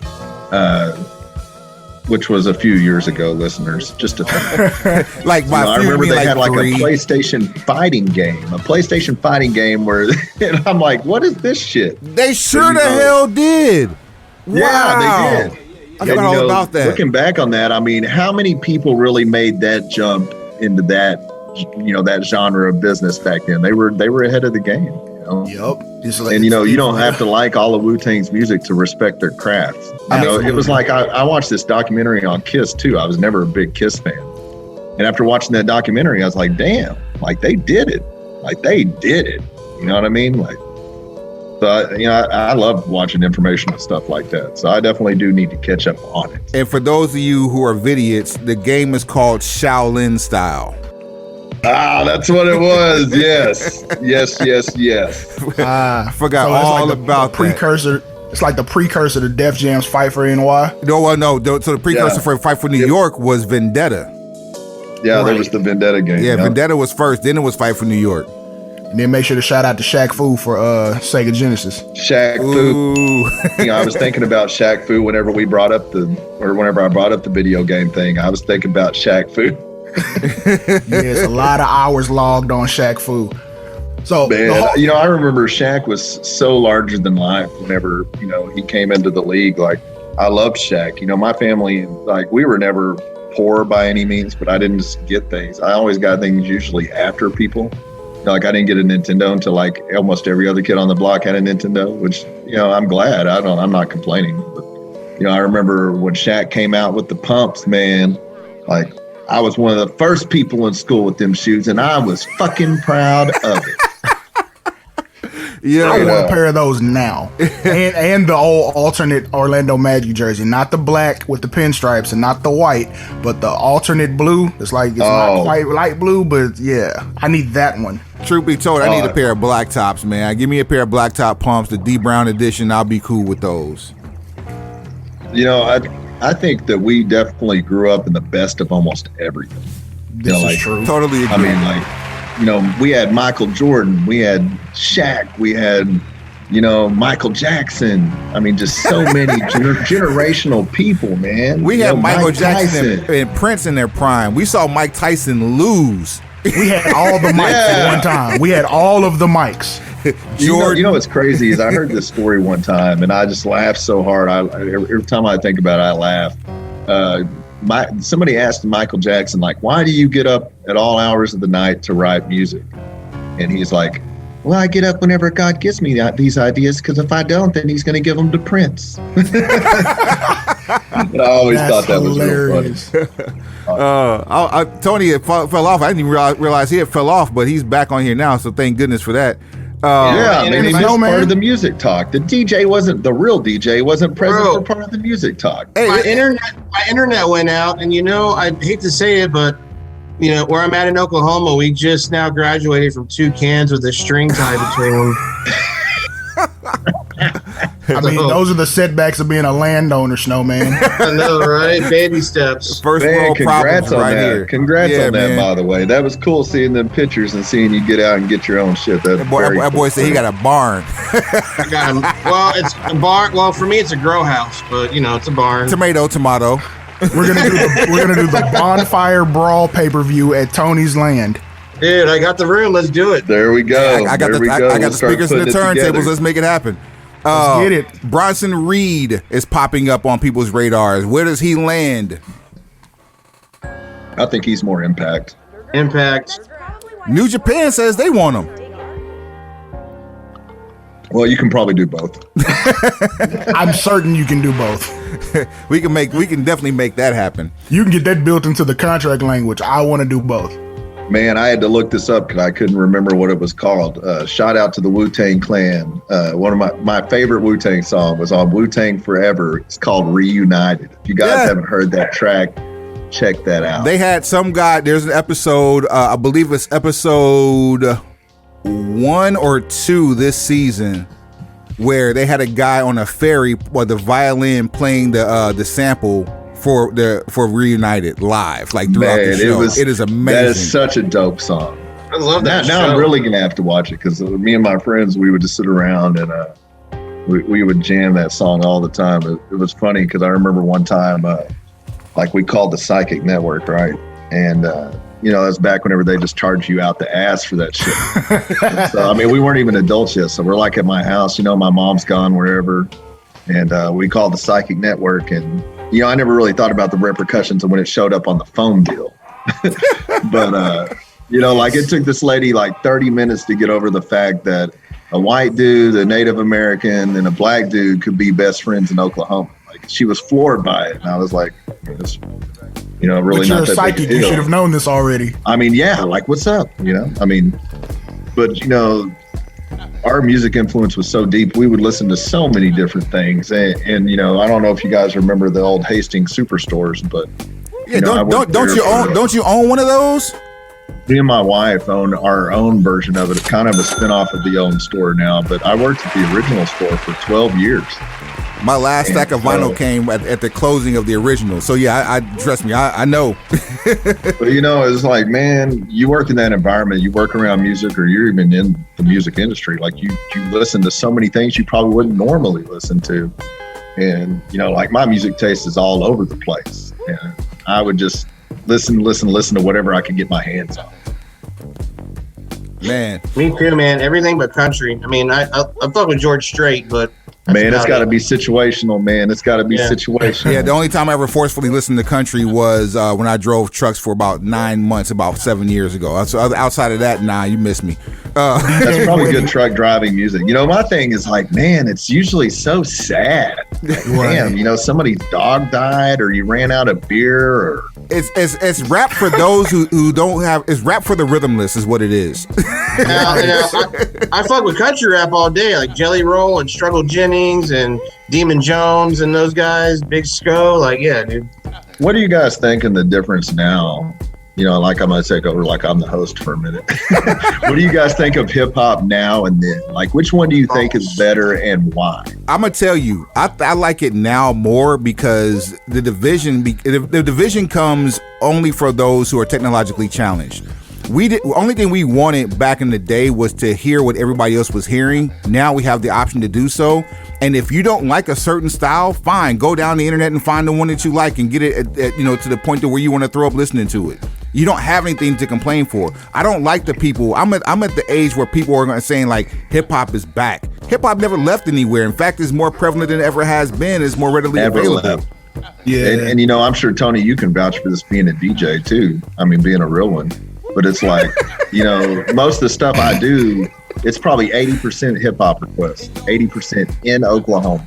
Mm-hmm. Yeah, hip hop is literally the most popular and most listened to genre of music worldwide. Worldwide, yeah. And the way it's gotten that way, it's a double-edged sword, man. It's a good side and a bad side to it. Over the past 20 years, I would say, I believe, and this is just me, I believe people realize the power of hip hop and have started to weaponize it. I don't like the fact that in the late 90s, they acted like every hip hop artist was a drug dealer. In the mid 90s, they acted like every hip hop artist was a drug user. And now in the 2000s, they're over sexualizing everything. So I understand how it's brought eyes to it at the same time, but like the old school hip hop head in me is like, dude, where's the social commentary? What are we teaching everybody? Like, it's not like back in the day where you could put on a KRS-One album and learn how to be a man. Like nowadays, you turn the radio on and all you hear are women talking about how wet their coochie is. or guys, I'm really surprised. Guys talking about everything they own. To me, the message was so much better back then. I'm really surprised. I like a lot of the beats now. I think the beats are great. Production is what's selling hip hop nowadays, man. Production is hotter than the content. But there's no content to what they're saying. And I'm not knocking Rat City. What is there to that song? It's just money. All here is money, more money. That's the name of the song. There's a fundamental with the sick beats. There's a fundamental difference between commercial rap and hip hop. Hip hop is about sharing your experience.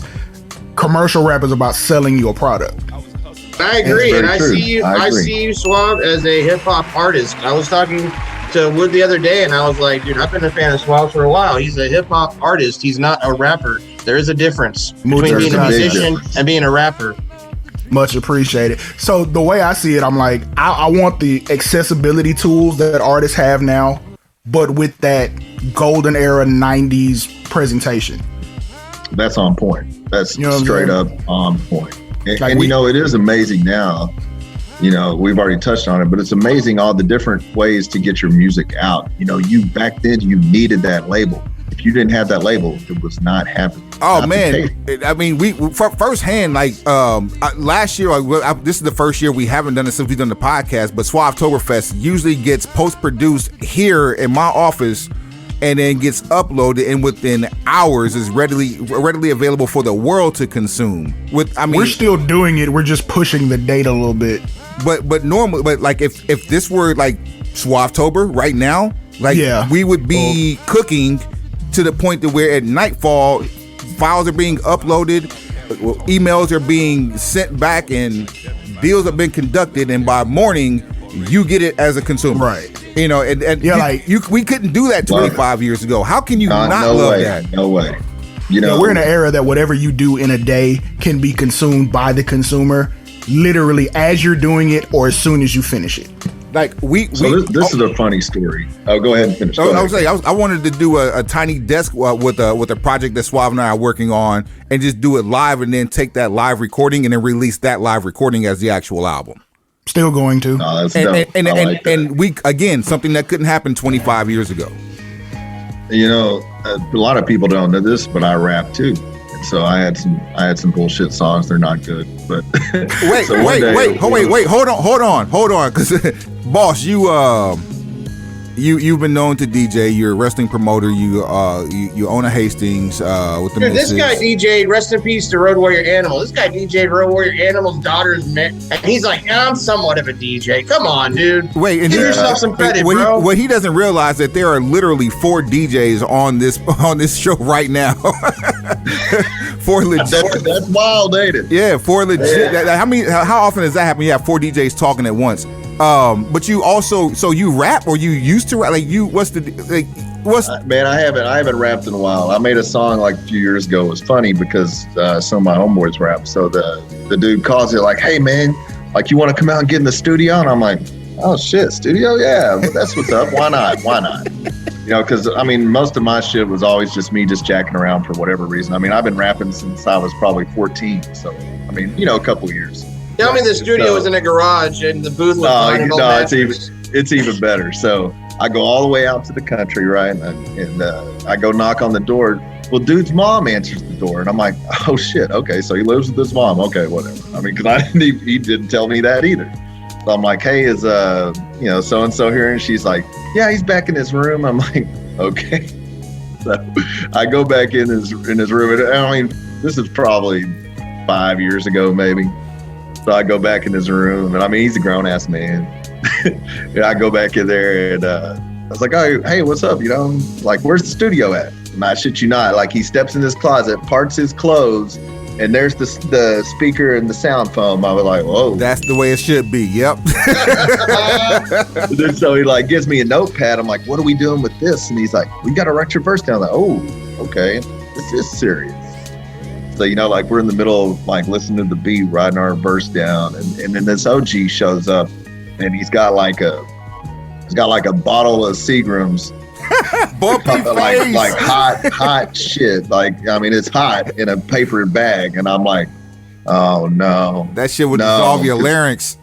Yeah, but you got to drink it or you're going to lose some street cred. So it starts getting passed around. I'm like, oh, this is a horrible idea. And so I drink it, whatever. By the time I actually got to do my verse, I was slurring. I was having a hard time staying on the beat. It was bad, but it was great times. Because I've always, like I said, I've been rapping since I was like 14. So that sounds like a good time if you rap yourself out of rhythm. Out of rhythm. Yes. And you could tell, like when you listen to it back, you could tell like I'm struggling to get these words out. You're in there drunk in some dude's closet trying to piece words together. He's over in the corner, yell, Mom, meatloaf, meatloaf. So I heard that Fuego. I heard Fuego can kick a rhyme or two too. I can't believe. Man, I really don't know. I've never heard him. You know what's funny though is, with me being more old school, it's harder for me to adapt to the new style of wrestling. Not really adapt because I get it, and I know you have to have that presence, but for me to really get into it. So for the first couple of years, Fuego worked for me. I really undervalued him just because I didn't really get into that. And as I matured as a promoter, I learned that it really doesn't give a flying shit what I want to see. You have to produce what everybody wants to see. Have you heard the phrase "dive, Fuego, dive" at your shows? I don't think I have. I'm about to say that started with Suave Burgundy. It could have been there. It could have been at the last one, but I really wasn't paying. No, this was 2018 at the Lava Cantina. Yeah, Lava Cantina. We had a few beverages and we had really good seats. And Fuego. I think Fuego jumped from the stage. He jumped from the stage into the ring. He jumped from the stage, springboarded off the ropes, and then into the ring. And it was dive Fuego. Oh dive. Yes. Man, I remember the first time I ever saw Fuego was at an IWR show in like 2017, 2016. And it was at a roller rink in Denton, Texas. Wow. And Fuego he was sitting there, he had all of his merch, there was nobody in his line. He looked like a sad little puppy dog that, didn't know. And now the guy's on freaking TNT every week. He's got the whole crowd chanting for him, doing the Tornado D&D thing. I couldn't be more happier for the dude. Me either, man. I think it's fantastic. But it's funny. So, we really never really bonded. So we do this show in San Antonio with one of my friends, Brandon Oliver at RCW. Well, on the way back, I was one of the last people to leave because I had to make sure everybody got out and, was on their way.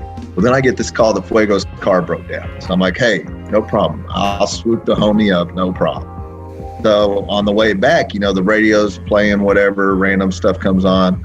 Well, then we end up bonding over our mutual love for the Coyote Ugly soundtrack. Oh, wow. And oddly enough, like me and him were just singing all these songs. And I thought, damn, what a way to bond with somebody. So, what a movie, man. To this day, like anytime Coyote Ugly songs come on, and a lot of times we'll still hit each other up because it's so funny. Man, every time I hear "Pour Some Sugar on Me," I'm transported to Coyote Ugly, man. Oh my God, that song! Oh, I'm sure you guys, you're gonna feel the same way since we're all DJs. But it's like, some songs that just are so overplayed when they get requested, you're just like, no. Yes. Like, don't you have something else? Like, don't you really listen to music? This is the 5th time tonight someone's asked for City Girls. Can we please play something else? I wish I was getting annoyed over something so cool as City Girls, but most of the time it is not. It's just some bullshit that I don't even want to play, but whatever, Sometimes some of the greatest things can be hidden in the most unassuming places, though, man. You're talking about that studio in the guy's closet. Man, I had Teddy down in Texas one time, and we were doing media. I was taking him to all these hip-hop stations. He didn't realize how big of a hip-hop icon he was. And one of them was Tri-Coastal Radio in Fort Worth, Texas. And I'm like, all right, Teddy, we're going to go to this radio station, get this knocked out. Well, I said radio station, but the guy runs it out of his house, and he lives on the south side of Fort Worth. And so we pull up, and Teddy's like, dude, what are we doing? I'm like, we got to do this radio show. He's like, well, where's the radio station? Like, it's right here, bro. He's like, dude, we in the hood. Where the fuck did you bring me, Tony? But man, it's no different than wrestling. It's amazing how much that stuff has evolved. Cause I was talking about producing TV with Eric Bischoff, and he was talking about the cost of production trucks, and I'm like, man, you don't have to have production trucks. Nope. It's amazing just how much things have changed. That's 6 figures you can cut out of the budget right there. So damn right. You can take that 6 figures for you take that 6 figures and turn it into like $500. Hey, yeah, exactly. But Tony, what the issue was with Teddy, where you took him to was the hood. He recognized that, because what I didn't know until I met him was his first job in radio was in Jackson, Mississippi on the AM station, and where that station was definitely the damn hood. And that's the thing. We start the interview, and 2 seconds into it, Teddy's like, man, look at where I'm at, y'all. We're in the fucking ghetto, man. I love this shit. Oh, man. Me too, man. I like going to the ghetto more than I like going to the nice part of town. Hey. I remember I did a show in Dallas, and my assistant at the time had scheduled me an appearance in Oak Cliff. And I was like, have you ever been to Oak Cliff? Say it with your chest. Let it be understood. In case you didn't know, Suave Burgundy is the mayor of Oak Cliff, Texas. I mean, I do what I can. I was like, you ever been to Oak Cliff? And she was like, oh, no. And I was like, you missing out. I was like, I'm going to go kill this meeting. I went to the Boys and Girls Club there. It's such a nice group of kids, man. Like, anywhere you go, it's going to be what you make out of it. No doubt. Shout out to you, Sheezy. Yeah, that's one of those crazy things, because Oak Cliff is so huge that like you literally get several different hoods along with several different high dollar neighborhoods, and it's like, hold on, you get 6 different hoods and you get Bishop Arts. You might get more than 6 different hoods. Bishop Arts is not a hood. No, Bishop Arts is its own little part of the alternate universe of Oak Cliff. This is a fact. I got booked. You know who I used to love in that area? I used to love Mr. Pookie and Mr. Lucci. Dude, I just saw them, man. Yeah. Lucci's still active. Lucci just got out of the feds, man. They did a show in Fort Worth on Halloween night, bro. Pookie and Lucci. Off Dallas's own. The Rippler went so hard, man. That album was dope. Bro. And then Mr. Diabolical, come on. Lucci was just as good. Dallas hip-hop icons and staples, most definitely. You know what I'm saying? Now, finally, we have our last piece of business to discuss, and this is a good one here with some really sour notes to it.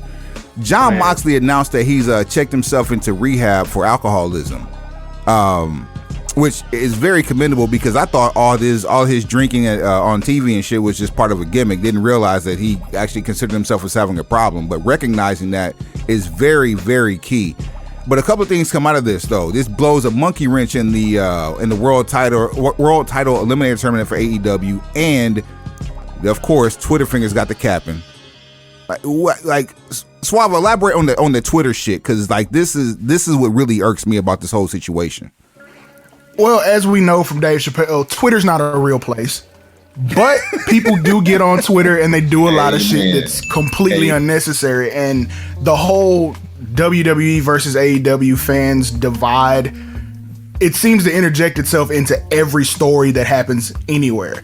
So there's one account that says, AEW, in light of John Moxley's venture into rehab, that AEW should have some sort of a wellness policy in place.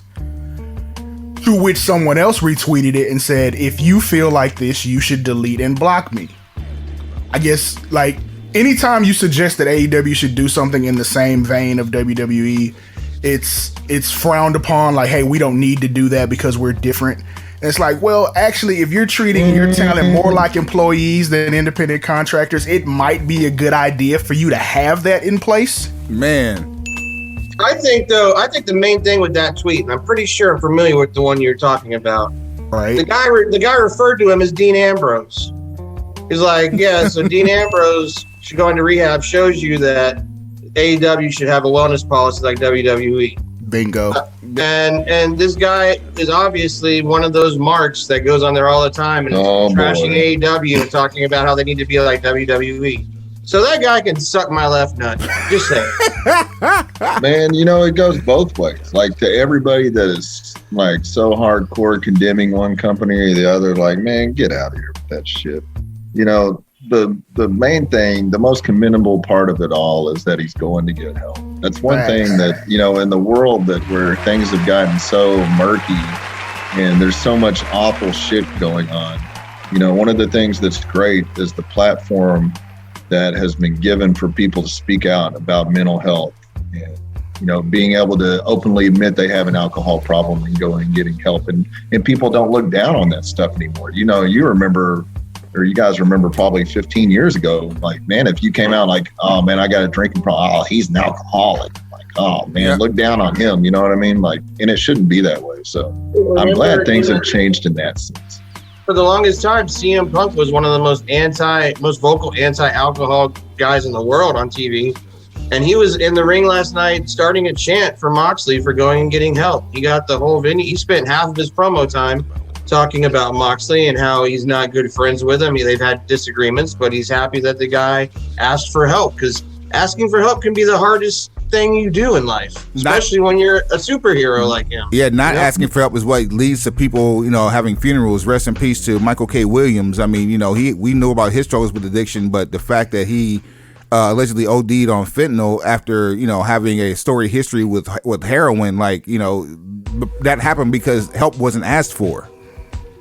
Yeah, and you gotta be with this stuff on the forefront like it is now. You have to be more aware of the people that you're around, and you have to be able to. It's obviously it's hard sometimes, but you got to try to look into people a little bit deeper, and try to realize when they do need your help, or they might just need you to listen, or they might just even need you to say something nice to them because nobody else is. It's facts. There's so many different ways to help people, and I think it's amazing he went and is going and getting that help. And should they have a wellness policy? Maybe, but guess what? All of that stuff costs a lot of money. Yeah, WWE a lot better off financially. Having a policy is one thing, but having the ability to address the issue is something else. Like, everybody can have a policy, but if you don't have a place to put anybody, the policy is only as good as the people that are enforcing it. Like, dude might have meant program more than policy, because policy is just writing some shit on paper. This is what we think would happen in case. It's like the fire drill. Like, in case shit happens, this is what you do. If you hear the sound, run. That type shit. Right. Versus an actual program. Like, okay, if something comes up, this is how we'll handle your next 60 days. Like, we'll keep you on payroll. We'll go ahead and get you in this program, complete this, and then we'll help you get back integrated and not throw you back into the fire immediately. That's more program. That's real shit. Policy. That's real shit. And honestly, it's like, man, this is not about one company or the other. This is about somebody's life. That is more important than any wrestling program you're going to watch. His life is more important than any of that. So instead of knocking one company or the other, just be happy that this guy is going to get help. And at the perfect time, man. He just had a kid with Renee. He's a new father. He just went through one of the hardest years of his life, whether people want to admit it or not. John Moxley carried AEW through the pandemic. He was their champion. He showed up and wrestled in front of an empty arena with no fans. The guy who knows the pressure he had on his back. Back and forth to Japan. I don't even want to fathom what it's like to put that much pressure on your back when you feed off of a crowd and there's no one there but your peers. Oh, yeah, and props to AEW for how they handled the pandemic. Look how many independent people got the opportunity to work on a big stage. Yeah, they're still giving it to them.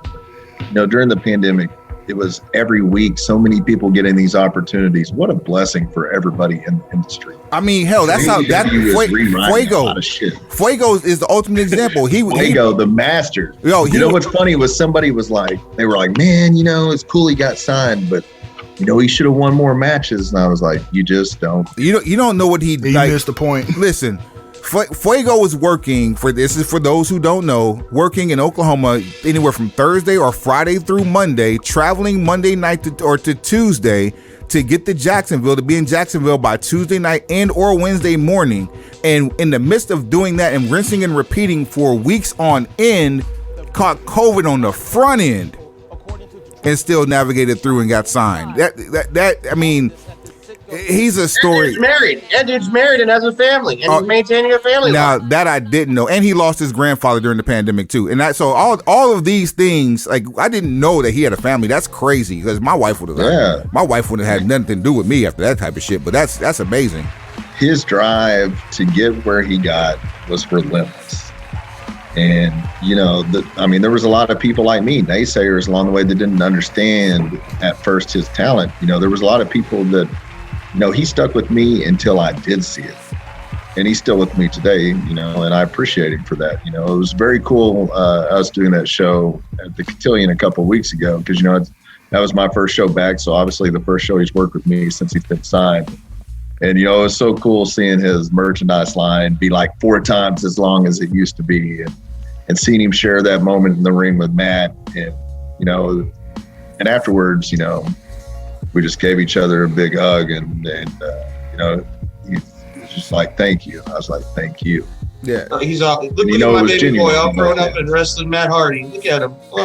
Man, it was like a proud dad moment, It was very cool. But, that's what a promoter should want for all of your talent. Maybe it'll be different one day as world class continues to grow. But right now, you should want your talent to go to AEW or WWE or whatever. That should be your goal, to use your tools to help with your product, but also to help the people that are part of it, because without those people, you don't have a product. That's a fact. It makes you look good. Where'd this guy come from? Oh, you've been wrestling at world class the last 3 years. It does make you look good, but the more important thing is, you help somebody get to where they wanted to go. And now, he still works for me, but guess what? He doesn't need me anymore because now he can provide for his family and himself on his own. And that is the best part of all of it. Yeah, no doubt. No doubt. Realest shit you ever wrote right there. I've said this all the time, man. The best way in the world to make money is to help other people make money. Yeah, man. And the dude was always one of the most humble people in the room. He never griped about his spot on the card. He never griped about any finishes. He did what was asked every single time with a smile on his face. Shit, boss, there were weeks on end where he wasn't actually getting the touch of the camera. So he would go down there and not get paid. He was throwing money. He was investing in himself. And I think with society the way it is now, oftentimes, you get these dudes, it's like we talked about earlier. If Sting is humble, all of you should be humble too in the business. Man. And, for real. And it's like, I think oftentimes now there's this sense of entitlement or this brother bullshit. Like, bro, you ain't my brother. Like, now, if you want to treat me like that and I treat you like that in return, then maybe, we can call each other that throwing around the brother thing or like, I know so-and-so, like, what about this and that? Like, earn your keep, man. And people coming out asking for crazy booking fees, earn that money. Man. If you're gonna sit there and take that money that you're getting and you're gonna make that amount of money back from people that come to the show, okay, noted. You got it. Don't be giving my secrets out there, man. How am I gonna get booked without brother calls, bro? That's how I get all my booking. Hey, brother, you got a spot on the show, brother? I love Hulk Hogan. Hulk Hogan's my dude, but at the same time, like, that brother shit gets old. Asking for a $10,000 fee for $5 tickets. No. And with 50 seats. You can't do that. It doesn't make mathematical sense. We're only related with $300. Even if you're asking for $300 or $100, are you getting $100 or $300 worth of people there for that? Bro, I've been preaching the same thing for years. I swear to, man, if you weren't so close to my age, I think that you were my long lost daddy or some shit. Tell people, man, like, if you're gonna, this was in the hip hop world, but it translates over to the pro wrestling world. Because I used to book hip hop shows, and I got tired of being an underpaid babysitter, basically. And so I try to book somebody, and hey, I want $250. Okay. Well, it's $25 a ticket, so can you guarantee me you'll bring at least 10 people here to cover what you're asking for? Oh, yeah, I got you, bro. And nobody shows up. You know what I mean? One of my favorite things I saw, I can't think of what it was. It was at Southern Junction. It was a independent boxing show. And their gate was $76,000. And that's real fact. Like, it was on the internet for some At reason. Southern Junction, they brought that much into that place? Yeah. And you know what it was they had local people on the show. Cause I asked Tony, I was like, hey man, how did this happen? And he was like, the fighters have to sell tickets. So all these dudes contributed to that. And it made sense because, there was a couple local dudes came out and it was banging in there. Like it was legit. And it's like, if that's the case, like they were out there earning their keep. Wrestling people think they're entitled. A lot of them, not everybody, a lot of them think they're entitled to it. Jinder Mahal's one of my good friends. And, he told me like when he was on the come up, man, he would go from town to town. Sometimes he wouldn't even get paid. He would take whatever opportunities came his way. He would sleep on people's couches. He would do whatever had to be done. He would carpool, anything he had to do to get to that next town and get to that next opportunity. That's that same hustle that Fuego had. That's that same hustle that everybody on this level should have. Mm-hmm. If you want to get there, you're going to find a way to get there no matter what. No matter what the pay is, no matter what the circumstances are, you're going to make it work. Factual. But you got to get out. You got to get off your ass to do it. Like to quote the philosopher Bernard Freeman. Cars ain't driving themselves. Mansions ain't building themselves. You know what I'm saying? Ed McMahon ain't gonna show up next week with a check. If you're gonna no one's gonna give you nothing, bro. I mean, it's just the truth, though, man. If you want something bad enough, then go get it. Don't expect other people to hand it to you, and don't expect it to be given for free. There it is, man. Factuals. We couldn't end that on a better note right there, man. We much appreciated. Suave, what you got, man? One last question before we get out of here, because we've been talking the whole time about you have to mesh pro wrestling content with entertainment.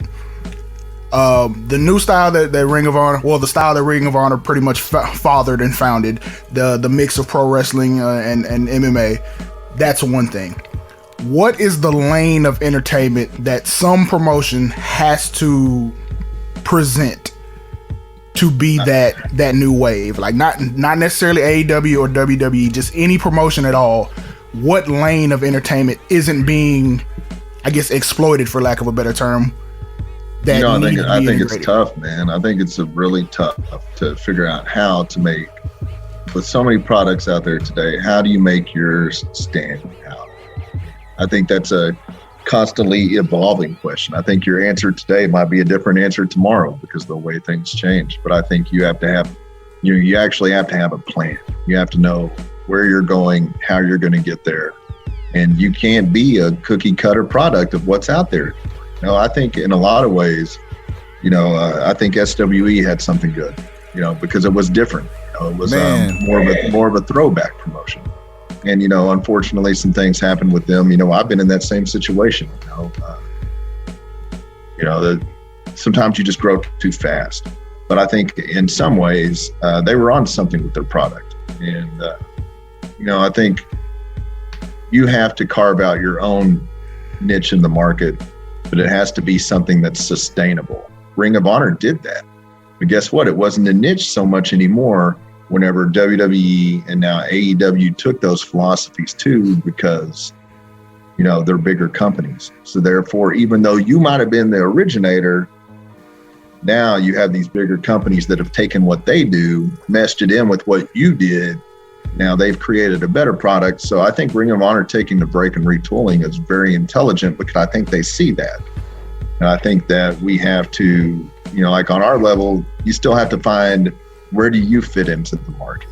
And if you're not keen to the fact that you can see and analyze your own actions and your own product accordingly, then you're not going to get there. You have to learn to be honest with yourself and your product. Learn what's good, what's bad, what's ugly. I remember specifically after we did the Wizard of Oz thing, I was like, woo, parts of this were pretty bad. And I remember telling our group of guys, guys, the lesson to be learned from this show is that not everything we think is funny, everybody else is going to think is funny. So, I think you have to be smart to these things, and you have to know the market. And I think ultimately any promoter that's promoting, if you're happy with what you're doing, that's the most important thing. If it's what you want it to be, then you're doing a hell of a job. And, those of us that aspire to do bigger things, you got to figure it out along the way, and you got to surround yourself by people that are better than you and that have been there. And you got to be able to recognize that they're better than you. Yeah. And guess what? I mean, that takes you getting rid of your pride, right? Which is hard for a lot of people. Right. And not be threatened by it. Yeah. It's like I surrounded myself this time around with Kevin Sullivan and Eric Embry, who are both seasoned bookers, right? And I know, bottom line, they know that better than me. And I am okay with it. And, it's like, well, we have a conference call every week. And whenever we're going over these ideas, I don't give a shit whose idea it is. I want the best idea in the room.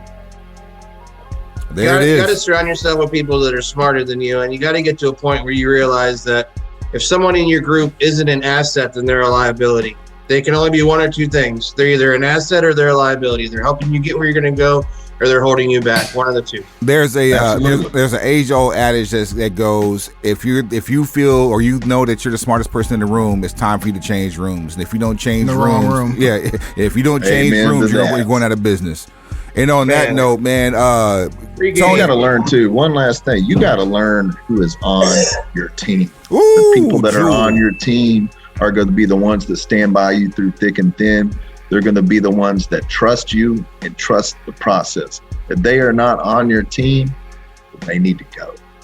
There it is. Get them the fuck up out of here. Yo, Tony Snow, as always, my brother, we appreciate you, man. You take care up there. We'll link up again here real soon. Bro, I've got real quick, I got to make sure I get it to you. I've got a project, an album, not a mixtape, an album dropping tomorrow. And so I'll get you, it's some country rapper we're talking about, one of my favorite local DFW artists. And I did all the instrumentals, and it's fire, man. It's called Hollywood, Texas. So I'll make sure all three of you get a service pack on that. Let's get it. Let's get it. Jerry, plug everything. Oh, man, I'm so bad at this. You can find World Class Pro Wrestling at worldclassprowrestling.com. You can find us on Twitter and Instagram at World Class Rev. You can find us on Facebook at World Class Pro Wrestling. Come check us out. December 11th, we return to Texas, Southern Junction in Irving. Mick Foley, the Von Erichs, Mark Lawrence, Eric Embry, Kevin Sullivan, Pastor Reverend Mark Lawrence. Put some reverence on that man's name. Jacob Fatu, Moonshine Mantell. I mean, the talent is so deep on this show. SWE champion Charlie Haas is joining us. Uh-oh. Yeah, and you don't say those three words around here, sir. Is it? Hey, man, there was obviously a lot of things that went wrong, but much respect for any promotion that tries to do something bigger. Is it possible that World Class may have a little privilege in his future? We've tossed it around. I don't think it can be called that anymore. But we've tossed it around. Whatever it's called. Whatever it's called. I swear to God, Charlie respect for Charlie and his in-ring work. Charlie's following me, bro. Charlie is stalking me. I'm upset. Like I'm telling you, I worked SW with Charlie. After that, I go to Texoma for play-by-play. Who walks in? Freaking Charlie Haas. The next day, I'm at Pele Pro in Arlington, Texas. Who does a run-in on Isaiah James? Charlie Haas. I get up this morning. Okay, let me check Facebook. Oh, look who's going to be on World Class Cast this afternoon. Charlie Haas. I swear, he's like, oh my God, everywhere I turn around, there's Charlie Haas pointing at his crotch. What's crazy is all these years I've never worked with Charlie. So, we're excited to have him. You're about to because you got me. So everywhere I go, there's Charlie. Yeah, he's like, man, hey, he's like, Tony works for you? I was like, yeah. He's like, man, I need to come work with you too. And I'm like, all right, bro. I got to finish making this kid's life hell. I got to finish making this kid's life hell. I'll work for free. Just get me near Tony. Oh, that's exactly how it went. Oh, man. Anything else? Tony, Bostic, y'all got anything else to plug before we get up out of here? Man, Sigi TV. Download Sigi TV for free. You can watch all of our back catalog for free. Be on the lookout soon. I think we're going to be expanding into other areas as well. We're going to, like I said, we'll be in Irving and North Richland Hills every single month starting in January. But first, don't miss Christmas Star Wars at Southern Junction, Irving, December 11th. worldclassprowrestling.com. There it is right there. Tony? I'll be, I think for November, the only thing I've left on the books for November, I've kind of taken the month off, but November 21st, I'll be at the Rail Club. Next Level Internet Radio is doing some yearly award show, and they're going to give me an award. They haven't said what, but hopefully. Man, didn't the Rail Club close, bro? They are closing. They keep saying they're closing, but they've been saying that for 2 years. Yeah, it's been at least 2 years they've been saying that. There's an event there. There was an event there last night, actually. So who knows when it'll actually shut down? But they'll close at 2 a.m. Yeah. And then hey, hopefully Chris pulls it out, man. He's fought hard for that. Yeah, no, he's a good guy. And he's paid me a lot of money over the years to DJ there, so I'll always be in his corner. Hopefully it works out for him. And then shout out to Smooth Vega. There, I got it. Shout out to Smooth Vega, yes, sir. Right. Shout out to Lorenzo. And then December 4th, Austin Theater with Big Tuck. December 10th, Bubba's Brewhouse with Lil Flip, and December 11th, Christmas Star Wars. So that's what I got. Game over. There it is. Game over. Hey, Swab. I got to get you with him because he was supposed to appear on SWE TV. He's a huge wrestling fan. They were going to have him on and have him in an angle with Rodney Mack and everything. So I need to get him linked up with you because he still wants to do something in the world of wrestling. So, bro, if you're with him on the 10th, why not bring him on the 11th? Yeah, if I can get him down there. I brought him to Ring of Honor. He did a thing with Flip Gordon when they were in Texas one day. Flip won his match and came over to the rail, and Lil Flip gave him a double cup and did a cheers with him there, and the crowd just went nuts. But he actually wants to get in the ring.